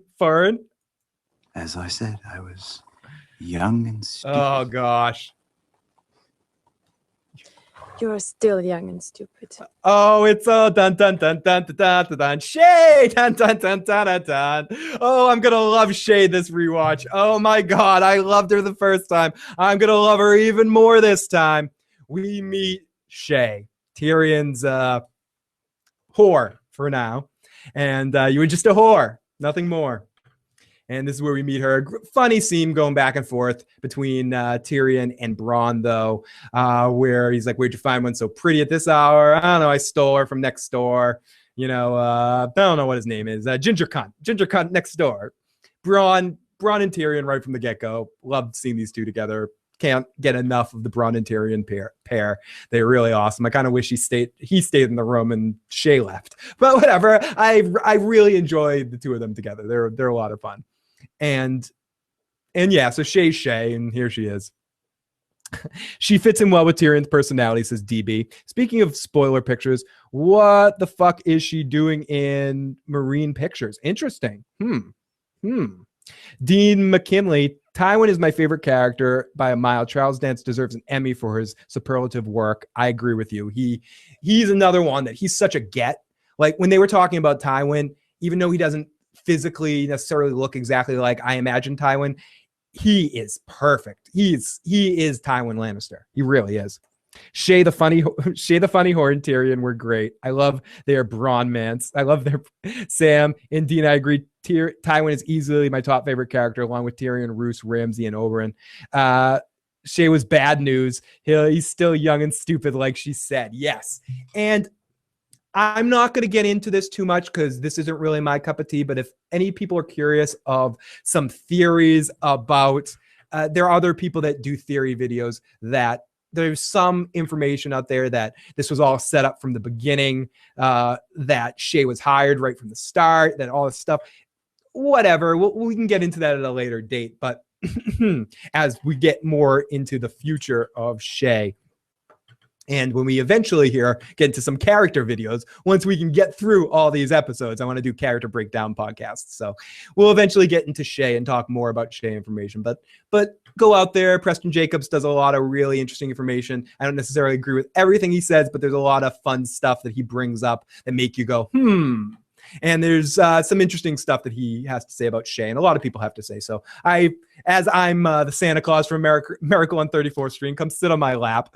You can go shut off my video and go check out someone else's video, please. But no, they do. Other people do a really good job at some of these theory and speculation videos, and Preston is one of the better people out there at putting out like crazy theories that you're like, but So yeah. Anyways. Tyrion and Shay, they have one of the most confusing relationships in the series. I can never tell whether she generally loved him or whether it was all for the money. And good point, Lola, and good question. I often wondered that too, and it's something that I hate doing this, but it's clearer to me in the books than it is in the show. In the show, I always wonder that because it seems like she loves him and she makes a decision that she makes based on him pushing her away and her not quite understanding the danger and all that sort of shit. In the books, it seems more like she never really cared and it was all for the money. I don't know. It's hard to say. It's part of the way they changed her a little bit for the books, from the books. Not for better, for worse, just a slight change. She is, and I agree. She is a complex character. I'd love to know more about her backstory and get more into there's a lot to what's going on with her. And I'm curious to know more. And I mean, we never will in the main narrative, but I'm sure there's a lot of information that we can go back and look at. So let us continue. And we just get a really awesome interaction. I kind of skipped over it, but really fun interaction with Tyrion and Tywin in this scene. When soldiers lack discipline, it's the fault of the commanders. It's just really good back and forth. And then we get into that scene I just talked about where Tyrion gets in there and starts, and first of all tells Bronn that they're going to be in the vanguard. So Bronn ends up going to find a whore for himself, and he's left in there alone with Shay, and they get to the boning. Yeah. The odds of me living long enough for him to retaliate have just dropped drastically. So here we go. This next whole scene, it's kind of going to be hard to really talk too much about it. I mean, not too much about it, but like really we got to break down the scene a little bit because a lot happens here. This is where Drogo's dying. Shame that it had to go like this between Tyrion and Shay. To this point, I still don't understand what Tyrion saw in Shay. And says Lola. Kaylana says it's the opposite of Tyrion, a whore falling in love with her trick. Yeah, it's the opposite of the her falling in love with her trick. And you would think that Tyrion, considering what he's been through before, would have his blinders up for situations like this. But he is again, you can't say it enough. As I said, I was young and stupid. You can't say it enough. You are still young and stupid. He's very young and stupid. He really is. Who are you? Who would you like me to be? Yeah, I'll talk about. I'm going to do a separate video on that, but yeah, I did see that as well. That they're pushing back season 6 of Game of Thrones to May. I think they're afraid of Fear the Walking. No, I'm kidding. I don't know.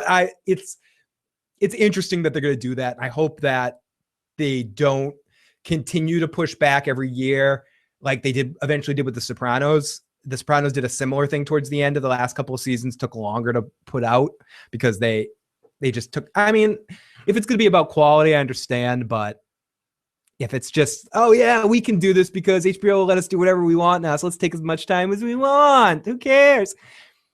I'm kind of frustrated by that. I want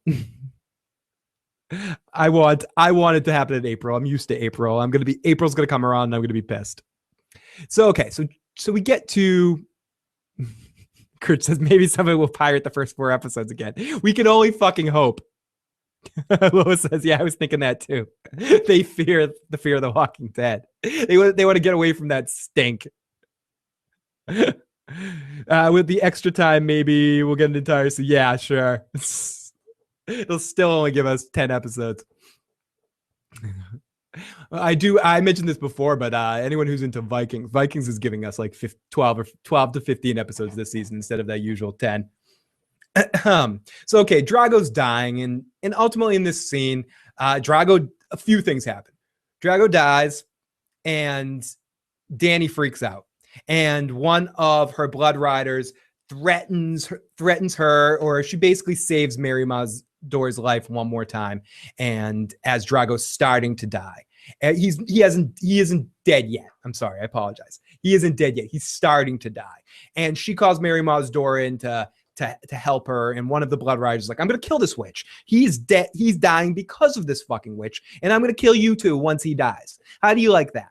And she goes, no, listen, I'm not nothing. I'm the blood. My son will be Carl one day. Yada yada yada. Gets into the blood rider's face, and the blood rider's like, okay, whatever, do what you want, but when he dies, I'm killing everybody. Fuck this. You're all dead. Gives I fuck Jorah as he walks out. And Jorah is like, I'm going to put on my armor. Yeah, let's put on my armor. So Mary Mazdor eventually ends up getting into there. And yeah, and it's crossing into my Star Wars, my May the 4th be with you Star Wars celebration. Game of Thrones starts on May the 4th be with you. That would be interesting. Is May the 4th on a Sunday this year? Season 6 DVDs out in China before the first show. With the extra time, maybe an entire season. So the Dothraki, basically Mary Mazdor goes, he's dying. There's nothing I can do. He's beyond the healer's magic. And Dany's like, well, there must be something you can do. I know there's a spell. There's something. And she's like, okay. I was hoping you'd ask about this. I've got some blood magic I can do, and you won't like this, but only death pays for life. And Dany's like, my life, not yours, Khaleesi. Bring me his horse. And so they end up doing, which is one of, honestly, in a lot of ways, one of the saddest scenes I've ever seen in my life, the way this all plays out. It's really hard to talk about even. And so the blood riders, her blood rider is warning her, this is blood magic. You can't do this, Khaleesi. You can't do this. Jorah shows up. He's like, we could have been miles away from here. What the hell are we still doing here? What are you doing? She's like, I need him alive. I just can't make any rational decision. I need him alive. He needs to be alive. Oh my God, I can't do anything without him. And the Blood Rider ends up showing up and is like, what the hell's going on here? And kind of starts to go to stop things. Her Blood Rider tries to stop him. He throws him off. He ends up pushing Dany down, who like lands on her stomach weird and ends up having some problems with the baby and starting to go into labor and induces labor. Jorah goes, wait, don't the fuck you go in there, and gets in the face of the Dothraki, and we get him and the Dothraki going at it one-on-one. And basically it's a good fight back and forth. He slices Jorah. He almost looks at Jorah as just someone in the way. And I like how he jumps into these like, and he just jumps into the fight. And Jorah fights him off a little bit, but ultimately the Dothraki, not being aware, not caring about armor, thinks he can go through the armor and strikes down and gets caught in Jorah's armor. And Jorah just goes, fuck you, and slices the dude's head off.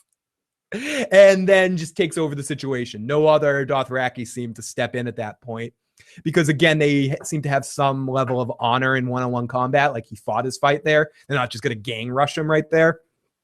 Very Klingon again. But so Jorah ends up, I forgot to mention that Mary's Ma's door said, no one come in the tent after I start the spell because, the dead will live here tonight. Dance here tonight. Excuse me. The dead will dance here. And Dany's not conscious enough to see. The midwives won't help the baby because they think that the baby's cursed. And ultimately, Dany ends up getting carried into the tent where all this evil magic shit's going on. It's a really intense scene.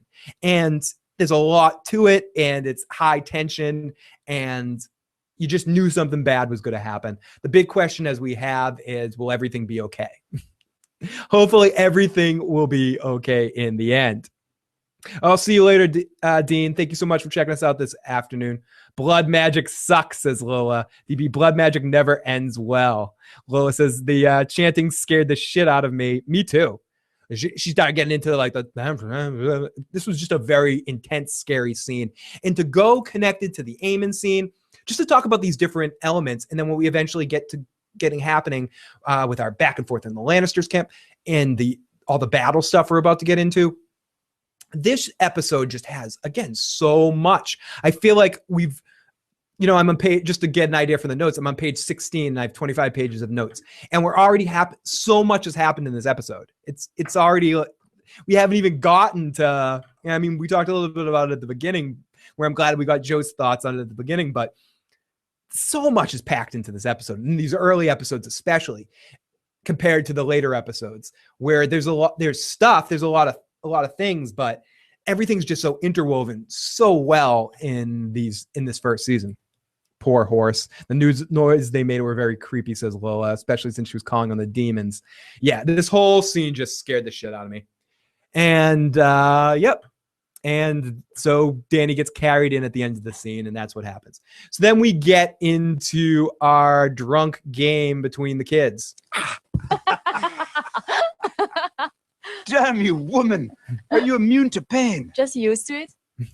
And we get Tyrion, Bronn, and Shay playing a drinking game.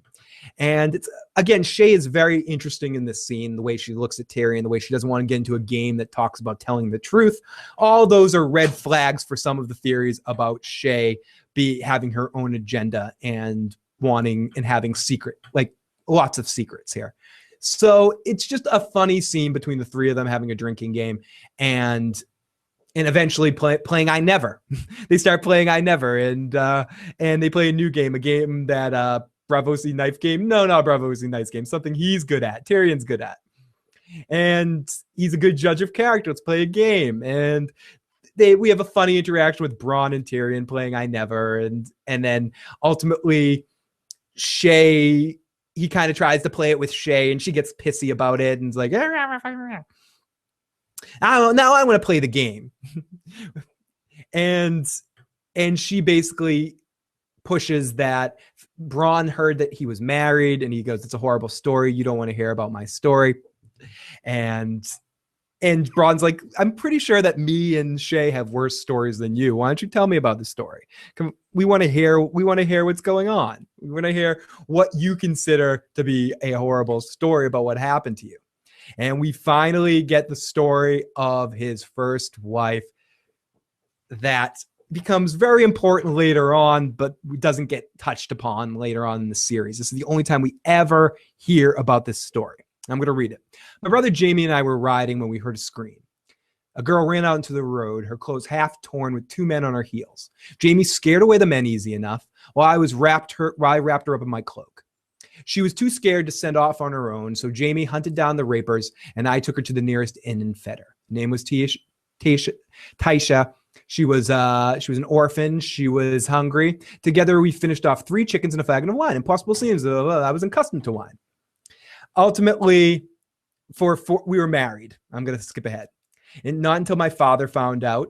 And my father had Jamie tell me the truth.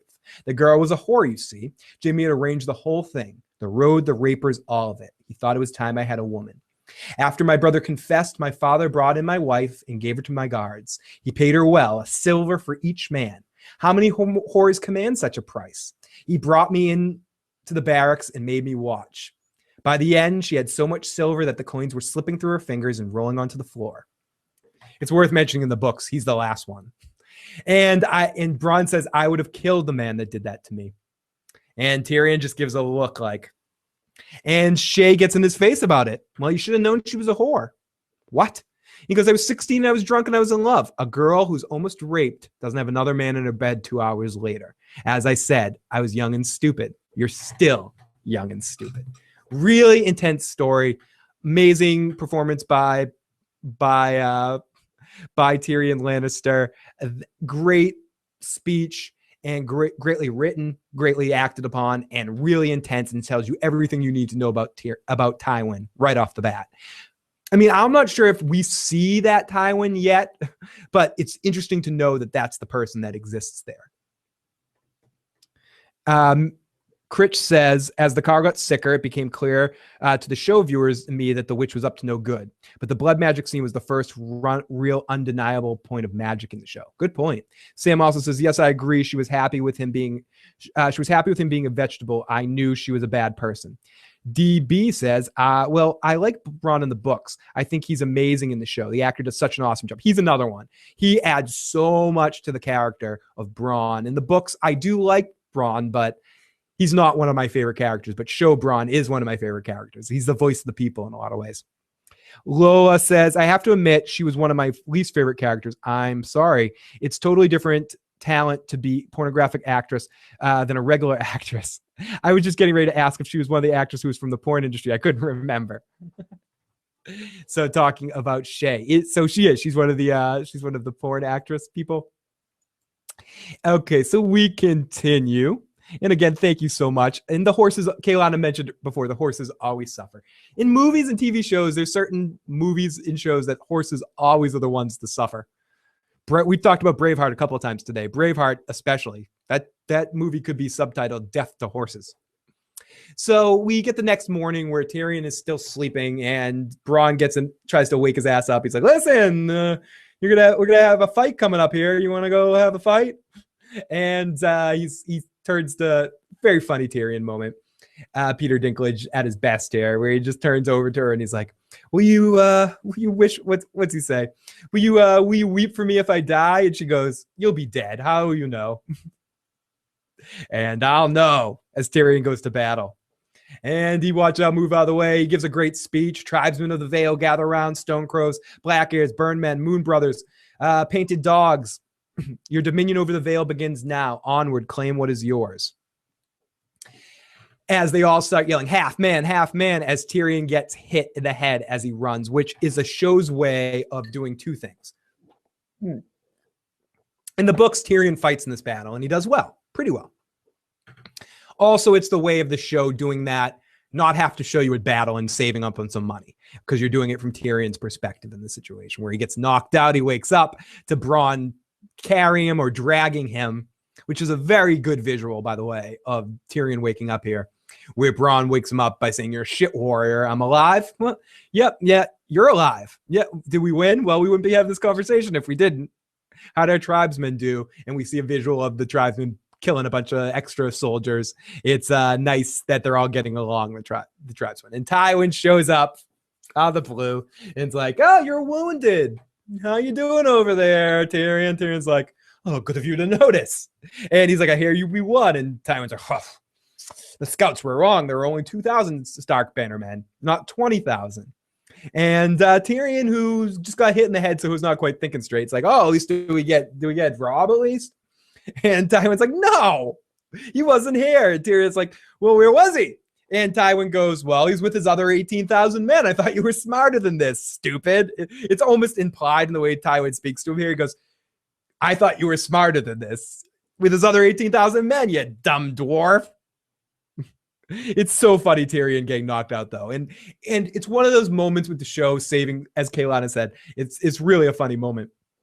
It's one of those moments on the show that isn't, how do I say this? I understand why they did it from a visual standpoint. They didn't want to have to show the battle. There's no need to waste money on that.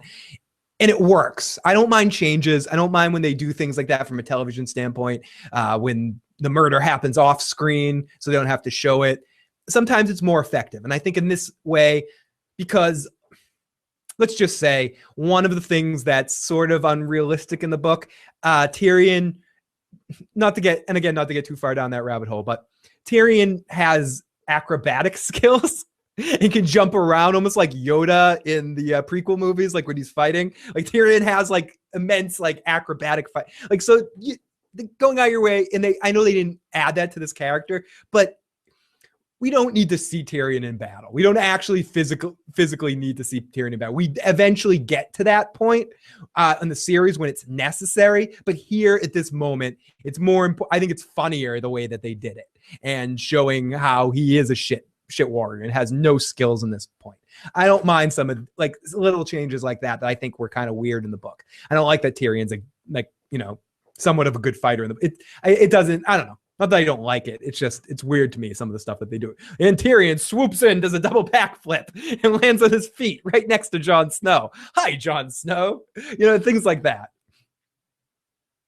I like and hate Tywin all at once as DB. Yeah, me too. And saying your name like DB, it makes me sound like that's what Tywin is, a douchebag. Not that I'm calling you but Tywin is a DB. But he's so charming and wonderful in it. Not in the same way that Walder Frey is. I feel like I might be repeating myself in the sense of what I like about Walder. Walter's creepy and scummy and evil. Tywin he has an evil tone to him. He makes some evil decisions, but he has this like very, I'm better than everybody kind of attitude. He thinks he's above being good or bad. He just is Tywin. He does what's right. He does what's needed. He does what the situation calls for. And what he does, and the winners write the history. He's the kind of guy that goes, I don't care what right and wrong is. I'm going to write the history books because I'm going to be the one winning. So fuck right, wrong. I'll do what's needed.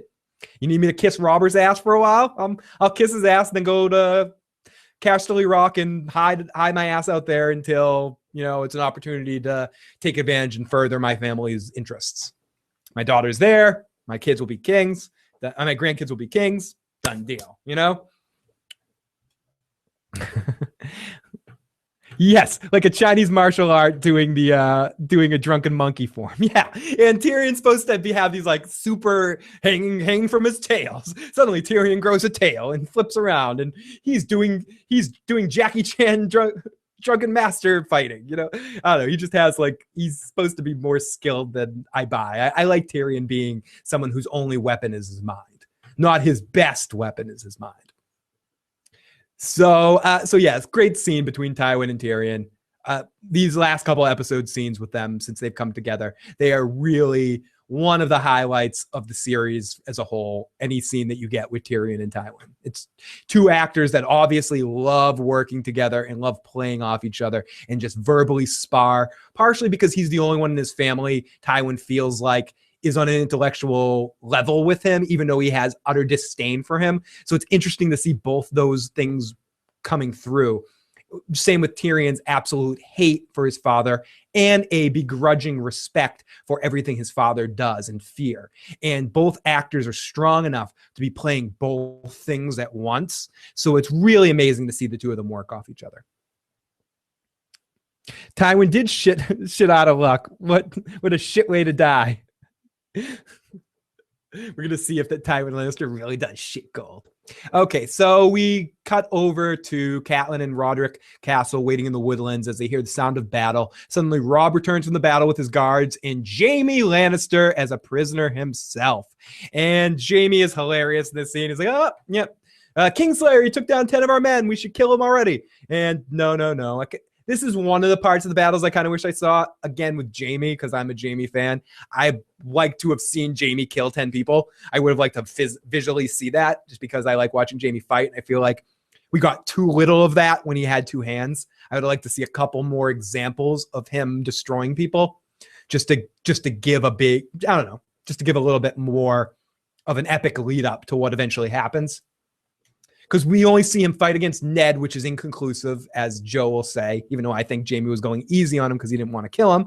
But whatever. Then that's a different discussion altogether. Then we also have we have many different things that have happened. We have Jaime fighting Brienne later on, and after being, in chains for a while. I would have liked to see one Jaime fighting all out, just killing people at, having to be surrounded by 10, by people, seeing how they actually stopped him if he's there hacking down 10 people. That's why I don't like Tyrion being a Targaryen theories. It cheapens the relationship. I agree, Lynch Troll.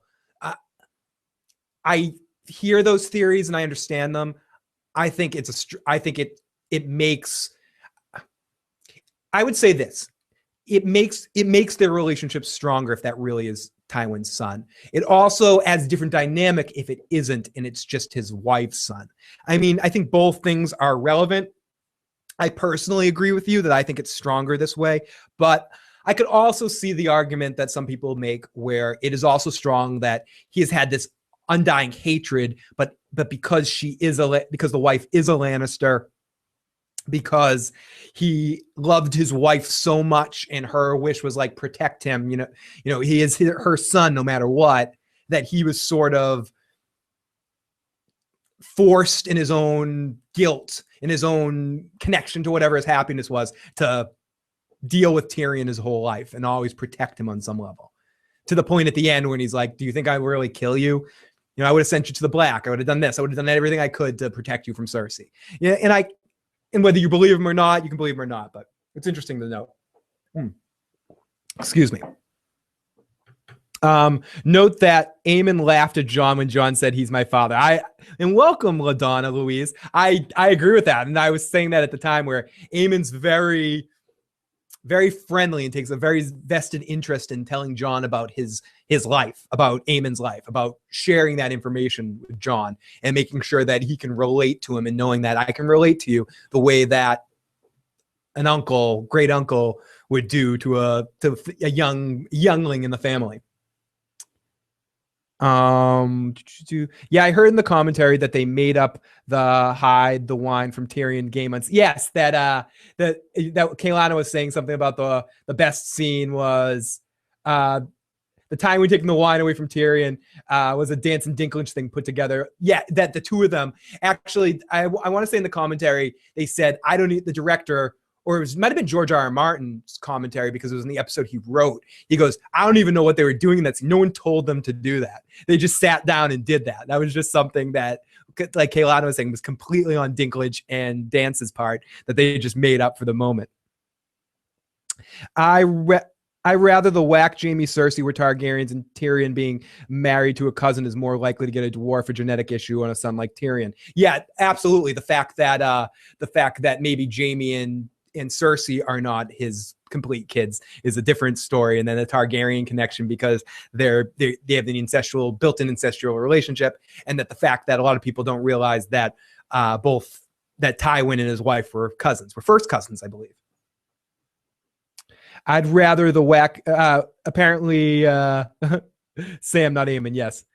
To stay low and knockout was good. Cersei does reference how the Targaryens married each other, so her and Jaime are natural. Yes, and we're not just brother and sister. We grew up in the womb together. We belong together. I think is the line that he goes. Let me click in the chat wing room. If anyone is in the chat wing right now, I just signed in there. I'm sorry, I kind of forgot about it, but I do see that we have 2 people that are actually in their chat wing rooms that might not be able to reach the chat. So if you guys are actually in there, feel free to chat away. I will check your comments. It's good to know. And anyone that just wants to ever share videos or pictures, you can share videos and pictures in that room as well. So I think I have it set up. Oh yeah, I forgot the stay low line. Stay low. Thanks. So anyway, so Robb shows back up and Jaime is just like, I offer you my sword, but I seem to have lost it. It's not your sword I want. Give me my daughters back. Give me my husband. Well, I've lost them too, I'm afraid. I can't deny. I just love Jaime Lannister, and I love his cockiness, even in the sight of sure disaster, that he's just still sitting there like, come on. And I love what he says to Robb here too. He goes, they're like, kill him, Robb. And Robb goes, listen, buddy. Listen. Or no, he goes, Jaime says to him, listen, we can save thousands of lives. You fight for the Starks. I fight for the Lannisters. Let's settle this in one-on-one combat. And Robb, to his credit, doesn't even think about it for a second. Doesn't even entertain the potential of this happening. And he goes, if we did it your way, Kingslayer, you would win. The question I have is, should Robb have said something along the lines of, first of all, would Jaime's family have held up that bargain if Jaime agreed to that? Would they actually have released the Stark kids and everything like that? I seriously doubt if Jaime loses that battle that Tywin and Joffrey and Cersei are gonna read any letter that Jaime writes or believe anything that Jaime. You would have to set this up, like have Jaime contact his family, go back to his family, like do this in the middle of King's Landing with like a neutral people in charge. Like they would never actually fly. But what I would be wondering is if Robb could name a champion and pick someone to fight for him, like pick, I don't know, just pick I don't know, Sam's father there, or pick somebody, pick some other great swordsman that could potentially beat Jaime. I'm blanking on it. Call Oberyn Martell up and bring him up here to kill a Lannister or something. I mean, it would be interesting to see if it went that route to like a one-on-one battle, but obviously Robb, being smarter than the average bear, is just like, fuck this. No way I'm fighting you, Kingslayer. We do it your way, you would win.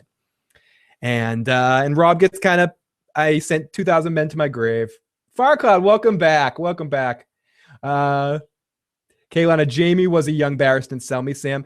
Didn't Barristan mentor him when he was a young knightsman? I think it was Arthur Dayne that mentored him, if I'm correct. I think, and I'm sure Kaylana could probably correct me on that. A couple other people. I'm pretty sure it was Arthur Dayne that did it. I got to go look for some gamma rays for Farcloud's penis for Tim. And Tim, I know you're having some computer issues, so whenever you watch this at any time, Tim, sorry you can't be joining us. Your computer is in fact a douchebag. So I apologize for your computer, you motherfucker.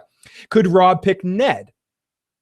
Oh, it was? Okay, it was Arthur Dayne. Okay, thank you. Thank you so much, Sam. Could he pick Ned? Could he pick anybody? That's a good question. Could Ned and Jaime have finished the fight that they started? And obviously Robb's not the one that fight, but I believe that Jaime believes that he would solve these problems with a fight. That Jaime would convince his family that, listen, I'm not going to lose. Let me kill a Stark, and this will all be done. You know, I think Jaime, in his weird warped way, and this is me where I don't have Joe to like, but he threw him out of a fucking window. I'm hearing Joe's voice. Phil, he threw him out of a fucking window. Threw a kid out of a window and he fucks his sister. Yeah, I know. But I do think Jaime has a sense of honor about him. I really do. And I think Jaime's being very genuine in this moment in saying, let's just end this and save lots of lives. Jaime doesn't want to see thousands of people die. I don't really believe he wants that. I think Jaime will do anything for love and for his family. And he's good at fighting. So he feels like everything should be, in his own warped way. Jaime and Ned suffer from similar diseases of this sense of honor, the way things should be. Jaime will break it a little bit for the faith of people, because Jaime may not want you to think that, but I really do think Jaime likes people. Didn't want people of King's Landing burned, so he stabbed the king. You know, it wasn't because it was to that. It was to like, innocent people are going to die. My father's going to die. My family's going to die. I have to kill this fucking guy. And I'll break my honor, where Ned Stark would never break his honor in that moment. But Jaime does think he could step out of his honor, then step right back into it. And when it really comes down to it, he does have a very big sense of honor. Arthur Dayne was his knight, but Jaime was admiring Barristan and watched his style and probably tried copying him. DB says, I agree with you, Phil, especially in the later seasons. Jaime really shows his honor. And maybe I'm a victim of what I see later on, that Jaime, because at the time I'm like, Jaime Lannister is a prick, kill him right now. But I mean, I think I am a little bit of a victim of what I've seen, not being able to close Pandora's box of seeing Jaime's true emotion and true like sense of humanity that's built up in there somewhere. But I think when I was first watching this, I was like, fuck Jaime Lannister. So, oh my God, mercifully, we've made it here finally. 3 started casts. And I'm so glad that this is working out, that we didn't get another disconnection. That was really a big pain in the ass. I apologize for that earlier in the day. And if anyone's wondering that's just watching this for the first time, this was actually 3 parts that we had to restart. The first part with Joe, second part was very short. Most of that was just my own podcast of just babbling and doing a This Week in TV. And now this last part, and things seem to be staying together as we get into our final scene of the episode. And Joe and I talked a lot about this at the beginning, and this was to me one of the most, again, intense scenes ever on a show. And it was really, really fucking intense. And sorry, I'm just making sure that the audio recording's working and we're not getting cut off here because I've been running the audio recording for like 3 hours. Come on, audio recording. We got to get to Ned Stark. Audio recording. Okay. So we're in King's Landing, and Arya is living rough on the streets. She catches a pigeon and tries to trade it for a slice of bread, to no avail. The guy's like, get out of here, you little tough, you street person. No bread for you. She asks for day-old bread. She can't get it. And ultimately, this all leads to her hearing people screaming that the hand of the king is being brought out in front of the people. Let's jump in the chat quickly as I wait to see about this. Sorry, guys. I am pausing for 1 second here. Record, motherfucker. Push record. My computer's having a schizoid embolism at the moment. She's having a schizoid embolism. Kaylana says, somebody did a good essay that by book 5 or 6, seasons 5 or 6, Jaime's maturing to use his reputation as a tool to negotiate and threaten and talk rather than his thoughtless acting first because he can't fight a sword duel. I can remember being shocked over Ned's head situation. And I think it's worth mentioning too that it's going to be fun to see Jaime this season on the show, because we're going to get a lot of the stuff that we get in the books with Jaime done in this season. I want to kind of talk. I don't want to talk about it too much because I don't want to spoil it, but it seems like we're going to get a lot of Jaime and the Riverlands story going on in this coming season, which should be a lot of fun. Simply to see more of Jaime's growth, because it seems like in the Dorne stuff we got in season 5, he was still trying in some ways to be the old Jaime Lannister and fight and use his sword first. And it's going to be fun to see that change. The baker runs off and Arya just leaves the food unstolen. Yeah, she doesn't even eat. She just runs off. Here we go, recording again. Let's see if that works. Come on, motherfucker. Please record. Okay. Recording seems to be moving. We're back to recording. Fucking A, man. My computer's reaching that. You know when computers start to reach that bitter end and they start just like fucking up all the time? And my audio recording program keeps fucking up all the time. It's like, you cannot record 3-hour podcasts on this program, motherfucker. Oh, Dorne, do we have to go back there? Least favorite part of season 5, despite its great potential. And I agree. If you look at my things I'm looking forward to in season 5, Dorne was like at the top of that list. I felt bad about saying that. It's horrible. And it does seem like we're going to go back there. What I do hope is that they learn from some of the mistakes, that we get more Doran and Dorne and less Sand Snakes is what I'm hoping. Because I love my Dr. Julian Bashir back there, and I would love to see them not horribly underuse his talents like they did in season 5. So here we go into the scene. Arya ends up cuddling up next to the statue of Baelor, and Ned gets brought out in front of the people. And Ned sees Yoren, spots Arya immediately, and grabs Yoren as he's being pulled up there, and he says to him, Baelor, Baelor. First, I didn't know what he said until one of the more recent watches. And I thought like he was Arya, look, Arya. And I was like, how did he find Arya? And he ends up whispering to him, Baelor, to look at the statue. And he turns, and Yoren sees Arya standing there, and Ned gets brought up onto the stage. The crowd is going into uproar, booing for him, yelling, traitor, traitor, traitor. Cersei sits there smiling with her smug look, being, ha ha ha, fuck you, Ned Stark, I have you here, ha ha ha, in my clutches. You're going to the wall and never going to bother me again. We get Pycelle being his usual penis self in the scene, and Baelor is merciful though, and let's give this guy mercy, is what ultimately gets decided. And we already talked about this earlier. Joffrey does not deal with this. So long as I am your king, treason shall never go unpunished. Oh, excuse me. Bring me his head. For some reason, those two quotes, all they did was, they should have just put it out as, I'm downloading this from a site that has quotes from the episode. They should have had that as one long quote, because all they did was take out the word Sir Ilyn, the name Sir Ilyn, when Joffrey goes, Sir Ilyn, bring me his head. That's all they took out.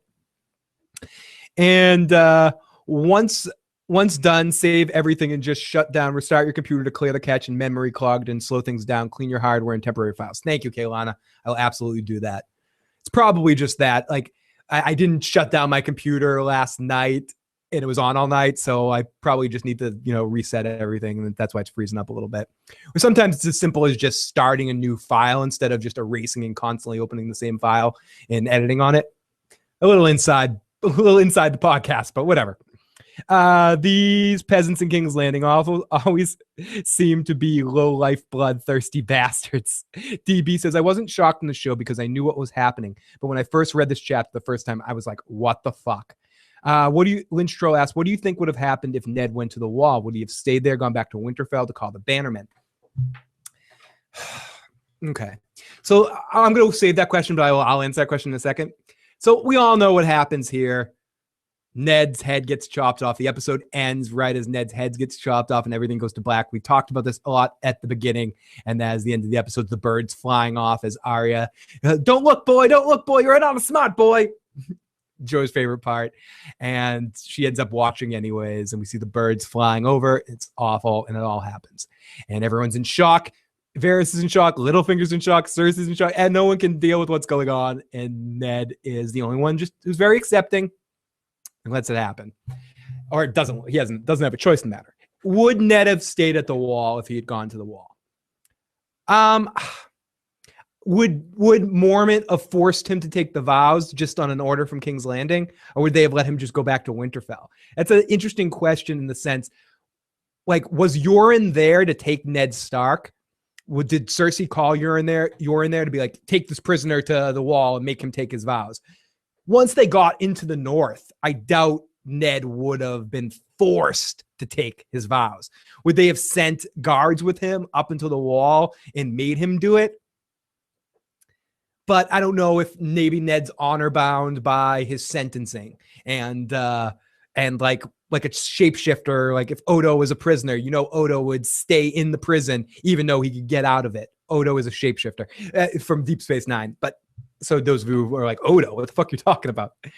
So ultimately, I think Ned probably would have taken the black just because he agreed to the plan. So he's a man of his word. The Lannisters aren't the only ones that keep their word. Ned Stark keeps his word. But ultimately, I doubt that the people at Castle Black would make Ned take the black. Would have been interesting to see him and Thorne together on the wall, though. That would be an interesting pairing. Ned would have gone to the wall, done his duty, and been killed by a group of rapers, thieves, because he's making them do their duty well. Lindstrom says, I guess this did bother me because I've always skipped it, but recently watched it and replying to see details and saw Ned looking for Arya and Cersei yelling at Joffrey. It's wait, I guess this did bother me because I have always skipped it, but recently watched it, replying to see the details, and I saw Ned looking for Arya and Cersei yelling at Joffrey. Yeah, we're at right at the end when Ned's like looking and he misses her and he looks at the statue and he sees that she's not there and Cersei is screaming at Joffrey, "Don't do it! Don't do it!" at like the top of her lungs. Yeah, and the crows were crawling all through the show. Blood makes blood, the grass goes greener. Oh gosh! Oh my God! Echo! Holy crap! And that is our episode of Game of Thrones. Ned Stark is dead. Did we really think this was going to happen from the very beginning of the series? All jokes aside about jumping in the time machine, playing the game, we said this enough. I didn't know this was going to happen the first time I watched this. And even after I watched it, I was convinced there was a problem, something wrong. They didn't just do this. And they did. And they set the scene for a million reaction videos and set the scene for what would become the iconic Game of Thrones episode 9 shit that happens, which got broken in a sense in season 5, where it was episode 8 was Hardhome. Yes, episode 8 was Hardhome. But ultimately, this was the moment where Game of Thrones went from being a blip on the map to exploding. Where it was like, oh, did you see that Game of Thrones? It became, to use the expression that gets overused sometimes, water cooler show. And it was really in this moment with Ned Stark. The show was amazing up until this point, but this was the holy shit moment that really got everything going. So it's really fun to talk about this. Next week or the week after, I have to talk to Joe and see when we're free. We're going to do episode 10 of season 1, and then we will finish off. We'll be done with season 1 of Game of Thrones and get into starting our season 2 recaps. We're really excited to get into season 2 because that's really kind of foreign material for me again, because it's been a long time since I've watched it. So I'm really excited to get into that stuff. Just get a couple more comments before we go. Farcod's still upset. Sam says, yeah, the first time I saw it, I was completely shocked and unexpected. DB, as you said in previous podcast, episode 7, he made too many dumbass mistakes, but I wish he was still alive. I absolutely agree. Whoever that guy in episode 7 was smart, man. No, I agree. He did. You can't say that this wasn't at least hugely his fault for getting himself in the situation. The part of that pizza, some of it would go to Joffrey because he was scared, crazy and needed that last slice of pizza, but ultimately, Ned Stark is responsible for a lot of what's happened to him. Broke the internet, as they say now. Sam says she's still having the feels about it. DB says, I love the Starks and their deaths all get to me. Sam says, yeah, D, I completely agree with you. There are several moments, episode to episode, where he could have saved his life. I love Robb like Cat, love Ned. Don't care for the rest of the Starks, says Sam. DB, Jon Snow, I know all the theories, my favorite of all time. Oh, gosh. I think ultimately, if we're doing it, my 2 favorite characters, I have to do 3. My favorite characters are Tyrion, oh, God, it's so tough. Tyrion, Jon Snow, and Varys are probably my, if gun to my head, favorite Game of Thrones characters. There other people that are really, really close would be Tywin, gosh, it's so hard to say. I do like Robb a lot, but I wouldn't put him in my top group. I would put Littlefinger in my top group. But really those 3, Ned Stark, I would definitely put my top 3, Robert Baratheon. Excuse me. Jorah, I really like Jorah when it really comes down to it too. But ultimately, I think those 3 are probably my favorite characters. I just can't get enough of Varys. Seeing Varys and Tyrion interact, and any moment that they can interact, and I can relate to a lot of Jon Snow being a bastard myself. I can relate I can relate to it growing up in an area where I was one of the only bastards around. So I can kind of relate to his plight. But yeah, that's not to say anyone I didn't mention I don't dislike. There's a few characters I dislike on Game of Thrones, but ultimately those are my 3 favorites.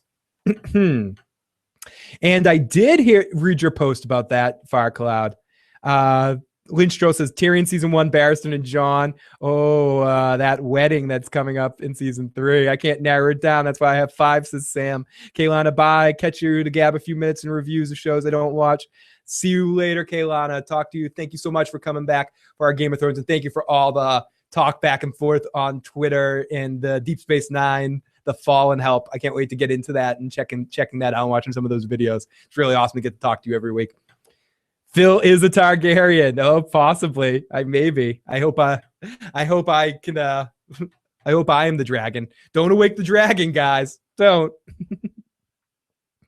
Oh my gosh, I am truly a Targaryen. My father was a So that's what happened. I now know who my real father is. Can my father be Aemon Targaryen though? Can he be the guy?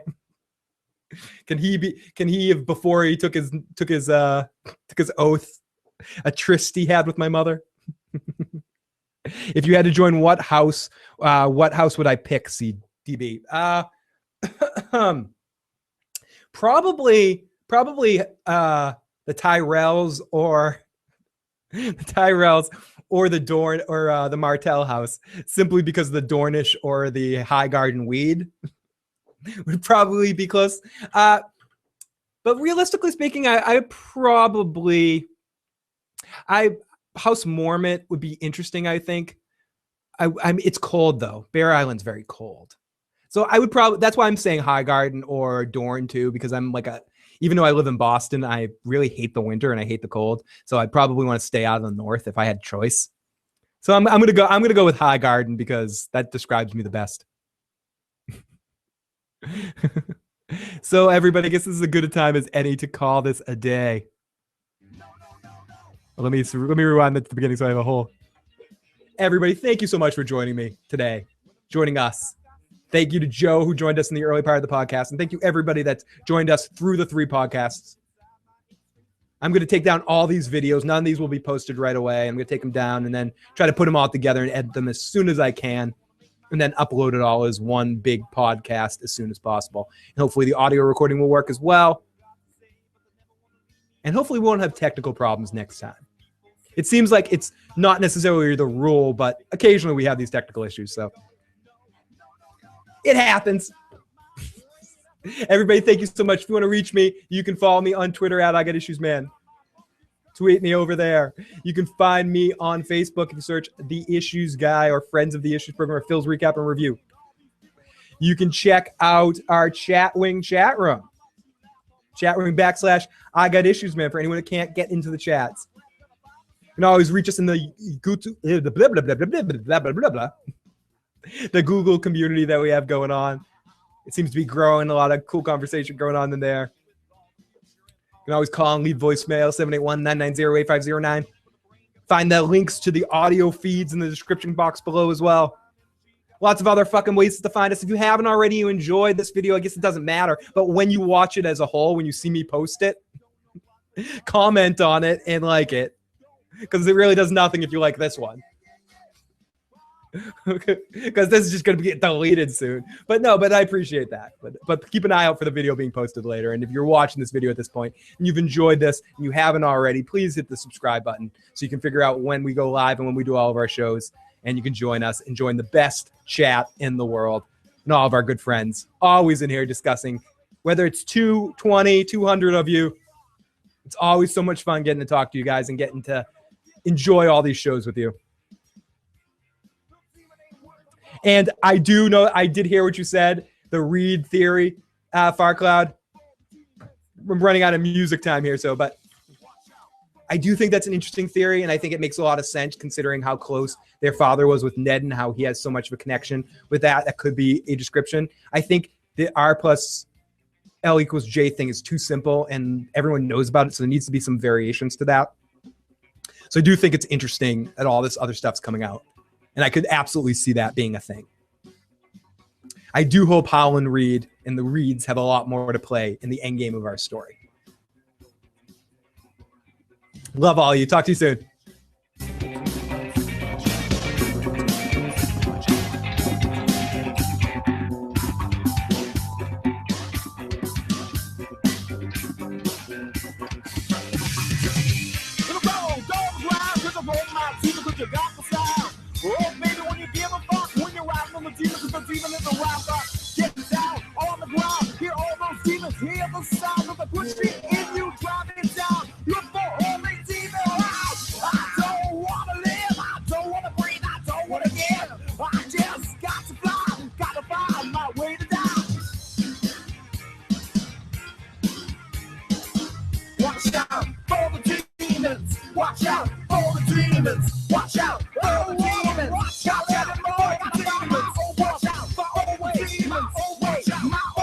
Happy Halloween, everybody.